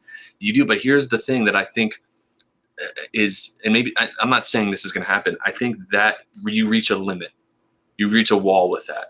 Like how many people out there are thinking identically to you? I would say a good chunk of them, right? I mean, he has what, 200 and something. So yeah. But like, I like, where do you go from there? Right. And that's why I'm like, it's easy to like get, like I could easily, being honest with you, I could easily do a very pro Samsung channel, right? Beyond pro, like Samsung fanboy rabid, right? I would probably see exponential growth. But then I know that after that's played out or I have a change of mind, I'm screwed. Yeah. Because I built it on one foundation instead of having like pillars, I guess, that I have. Right. And so I think you're and me in a weird way, even though I might cross 1,000 tonight, so that'd be cool. That would be cool. And you obviously have, I should say 200,000. We'll round up. I know you're going to get there. It's been weird because like I think I've it says 196, but I've been at like inside the numbers. I've been like somewhere 196, 800 and something for what feels like 6 months. It's just really weird. It's how that works. No one knows how YouTube works on the back end. I swear I've watched all these videos on what to do. Here's the secret. There is no secret. Like right. I don't mean to burst that bubbles industry. And I don't know if technically T or someone went on a rant and I'm like, there's no secret. Like I've looked at this stuff ad nauseum to the point where I'm just like up till 3 a.m, like search it. Like, what do you do? Quality content, best you can. That's like that's it. There's no secret hack like tags, title. Like there's certain things that matter, but just getting a foot in the door. Like if they don't stay, then it doesn't matter, And so but going back to I derailed it a little bit. Drew and I know a lot of players that have kind of grown in this linear fashion and similar to you, and they all kind of have dovetailed into a niche, right? John is obviously looking at the league's perspective, and I think he's a nice guy, but I think he plays that sarcastic kind of a-hole thing to his favor because that's that outrageous kind of like, that smug guy to get him talked about, even though he was wrong about a lot of stuff, he's been right about a lot of stuff, and so that further plays into it because it's like when he's wrong, and when he's right, he's right.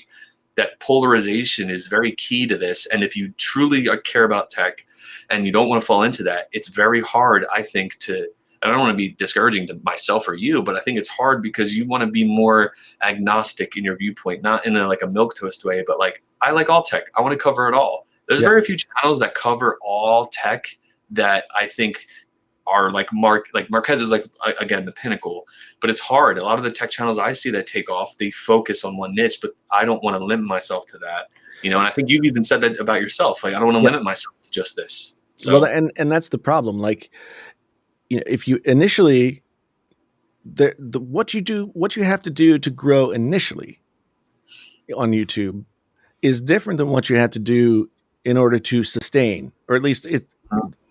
So, like, when Front Page Tech and myself and Drew were all kind of growing rapidly at the same time, we all were kind of doing drama.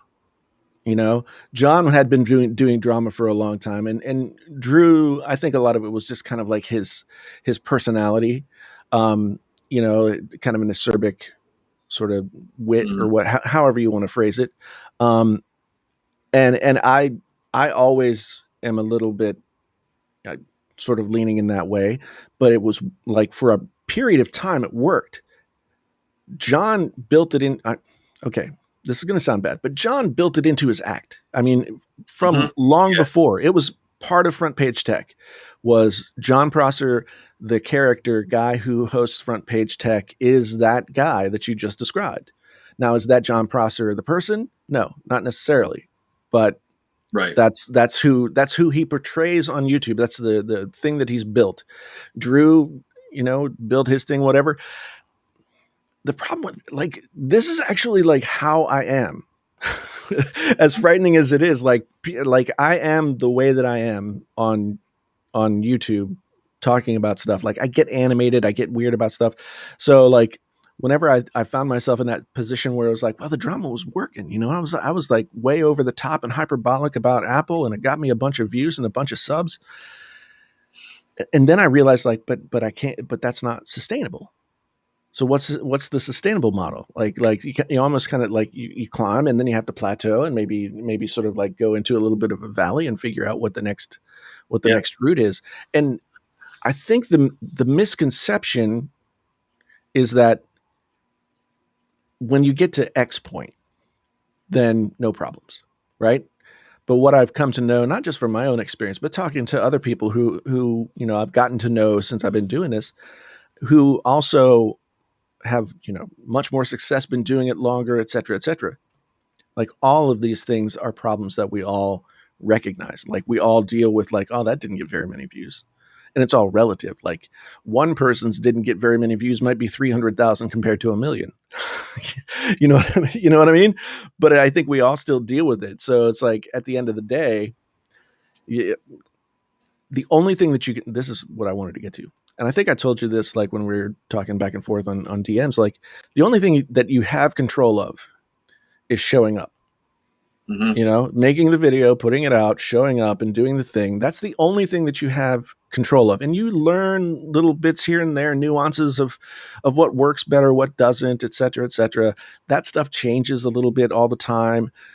But as long as you continue to show up, I fully believe that anybody who shows up on YouTube and continues to show up on YouTube like twice or 3 times a week for 2 or 3 years will reap the benefits of building an audience. I mean, I just think that if you can do that for that long, then there are component parts that you obviously have in your arsenal that will allow you to do that. I think, it was like this when I was in graduate school too. I think I talked about this last week. Everybody that went to my graduate program was, among the best writers in the, available to go to graduate school that year. But we weren't all going to be like Pulitzer Prize winners. We weren't all even going to write books for that matter. And there are just a bunch of different things that make that the truth for one person versus another. But if you can show up, then you end up having success. Whatever that looks like. I mean, I started YouTube just to tell you the truth. Like I had quit drinking. I wasn't going out and doing anything. I was playing video games with my friend. I needed a gaming headset. I had extra time and I like creating things. So I started making these videos, and for the longest time, I just didn't give a crap. And there's, people start watching and they're like, oh, people are watching. Right. But, that's the sort of catch-22 of all of this. Like if you could be the person that you were when you just were doing this for shits and giggles and have success and grow and support yourself and all those kinds of things. I mean, that's the perfect scenario. But of course, yeah, and I see like someone commented, I don't know if it was like a sarcasm or something. I didn't see it, but it was like or I didn't see it, but it was like, isn't that your job to put on? I'm like, I mean, I think there's a difference between exaggerating your personality and putting on a completely different facade. Like for me on my videos, like obviously you have to have energy, right? And I know some people are like, you're like, you talk so fast. I'm like, I'm sorry, that's just how it is. I mean, I cannot slow it down. I've tried. But there's a difference, right? We're not saying like you can't be, you know, yourself, or you have to sell yourself as something else. Like it's one of those things where it's like you can exaggerate your personality, but you're still being true to yourself. It's different when you completely change who you are in person versus on the camera. Yeah. You hear the celebrity horror stories, right? Like, oh wow, they're great on camera, but man, they're like, you know, a-holes. All like that's kind of thing what we're talking about. I did see someone say like, isn't that kind of the job? And I'm like, depending on the niche, maybe. But when it comes to this kind of stuff, I don't think it is. Again, you can exaggerate and be emphatic, but you're still being true to yourself versus like doing the whole Dwight Schrute mask thing. Yeah. Like, let me be disingenuous right now. Like that's very different. And I think we agree on that. Like we're both, this is exactly how I am all the time. I'm equally as annoying off the camera for you guys, you know, and I talk, I can go on forever. I'm pretty loquacious. I don't shut up. And so I'm not putting on a front, you know, if that brings an audience, a big one, cool. I've already had, you know, I think Mike and a couple other people have already said like, you should start a podcast. And I'm like, it sounds great in theory, but I have no idea how to do that, you know, and I'm not one of those people like, I don't know how to do it. I'm not going to look into it. But I think, you know, maybe a strategy for people that are like, I mean, you can't do everything all at once. Right. You know, so and I think, you know, it's a strategy that would make sense, you know, for, you know, because we echo the same sentiments to a certain degree. And there's other people that are like us, you know, again, we're generalizing a lot for time's sake, but I think those people getting together and seeing how they can in getting together be, you know, I don't want to say be bigger, but I think there's a lot of commentary and a lot of what I'm saying is resonating with people. I mean, Jay Wills, he did a half an hour video on just my video, and all he does is phones. I've never seen him do a video like this about me. Right? Yeah, yeah. People come over and go like, "Oh, this is hilarious!" Like, "Oh, like this is exactly how I feel." Like, no one's talking about this.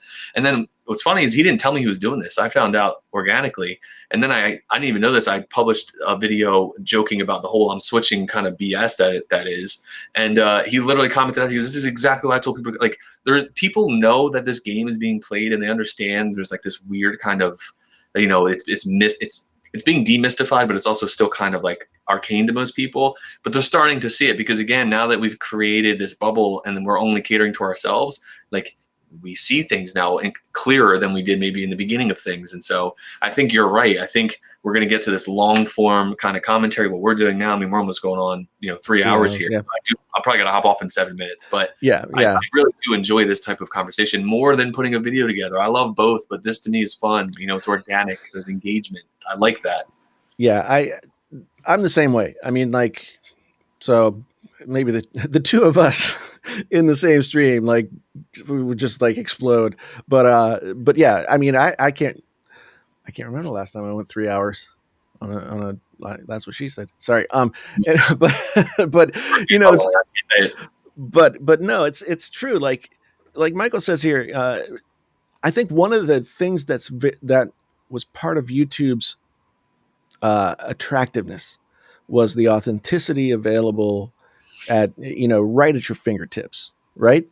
So when and Bob says, you know, and Bob's a little bit more, you know, curmudgeonly than you know, I might want to be about this, but it is more difficult when it becomes a business to still have authenticity. It's more difficult well, I mean, there's two sides of that. It's more difficult, because you have to worry about, you know, well, you know, if I'm that way, will I make money? But then you also, like, the flip side of that is if you're not that way and that's what got you there, then you're not doing the thing either. And I think you just have to work through it and find a way. I mean, you know, money is not the thing that makes people inauthentic. The fear of not having money might be the thing that makes people inauthentic. But I think there are people out there who can find a way to maintain authenticity and still make money at it. At least I hope so. Otherwise, I'm screwed. Well, that's what you hear, right? You hear a lot of this: be yourself, be authentic. And I'm like, you know, and I'll be honest with you, I think YouTube has a significant portion on their plate that they've kind of screwed the pooch on in certain ways. I know some gadget guy. I know he kind of has like a very interesting reputation. People either really like him or they really don't like him, but I think he brings up good points as far as like this gatekeeping of what YouTube deems like. You could, like, for instance, someone could probably come to my channel and go, wow, I like that video. They hit like, right? Less than 1,000 subs. Guess what's getting fed to them next? Oh, you must like Unbox Therapy. You must like MKBHD. You must. And so that makes sense. It's called channel authority. Yeah. And it's like, oh, you gave this guy some time. Well, holy crap. You're going to love these people. And that makes people like, it makes it harder for maybe even you in some instances, but to me and other people like that, the barrier to entry has actually been kind of lifted even higher. And so I'm glad that I'm getting in with people like yourself that, you know, maybe see some value in some of the conversations I have, maybe see potential, if you will, whatever it might be. Because I think that, you know, even if it's just me and you, or there's other people, and I know there are, Jay Will's one of them. That's, I mean, he's got 125,000, right? Yeah. There's other people that literally, what I've said, they've reached out to me personally and said, dude, this is like spot on. Like, this is insane, like that you're calling this out. And I'm like, and I hate that term calling out, because I don't drop names intentionally. I don't want that to be my shtick. I'm calling trends out instead of people. I don't want to do ad hominem type of attacks. I'm gonna focus on the trend. And whoever that, listen, if you, and I keep bringing this video up, but it kind of covers a lot of this. If you have names that pop into your head when I'm talking about some of these things, and I've said no names, you do math on that one. And so I think you know, I'll hop off in a couple minutes because it's getting late for me. But it's you know, I gotta go like eat an ice cream cone and watch some TV or something. Fall asleep or something. Yeah. I think I guess to wrap it up for me, I do appreciate it, Jason, bringing me on here. We've been chatting back and forth. I like that we both can be adults about disagreeing and agreeing. That's pretty key in some of this. And also, you know, I think that, you know, I talk kind of in this cloudy, like, oh, boo-hoo. But I also, again, just to recontextualize, it's part of the reason I started my own thing here. And because I don't want to be one of those people that just complains about something and does nothing to address it. And so, you know, I think that there's potential. I'm seeing a very slow transition from how things have been kind of looked at, reviewed, and style and all that stuff.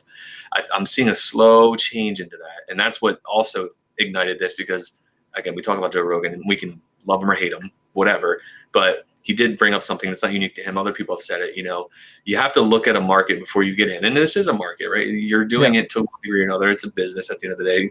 Not for some people yet, like myself. And that's not going to taint my, you know, viewpoint. But, you know, what are you going to do that's different? What do you see? Where are the good things? Like, where can you copy and emulate the good stuff? And where do you see things falling short? And then you go to that market with those things in mind and go with a plan. And who knows what can happen? And that's really my mindset with this, which is completely different from the point of this stream, which was all about Apple and AirTags and the Hermes. Yeah, see, this is what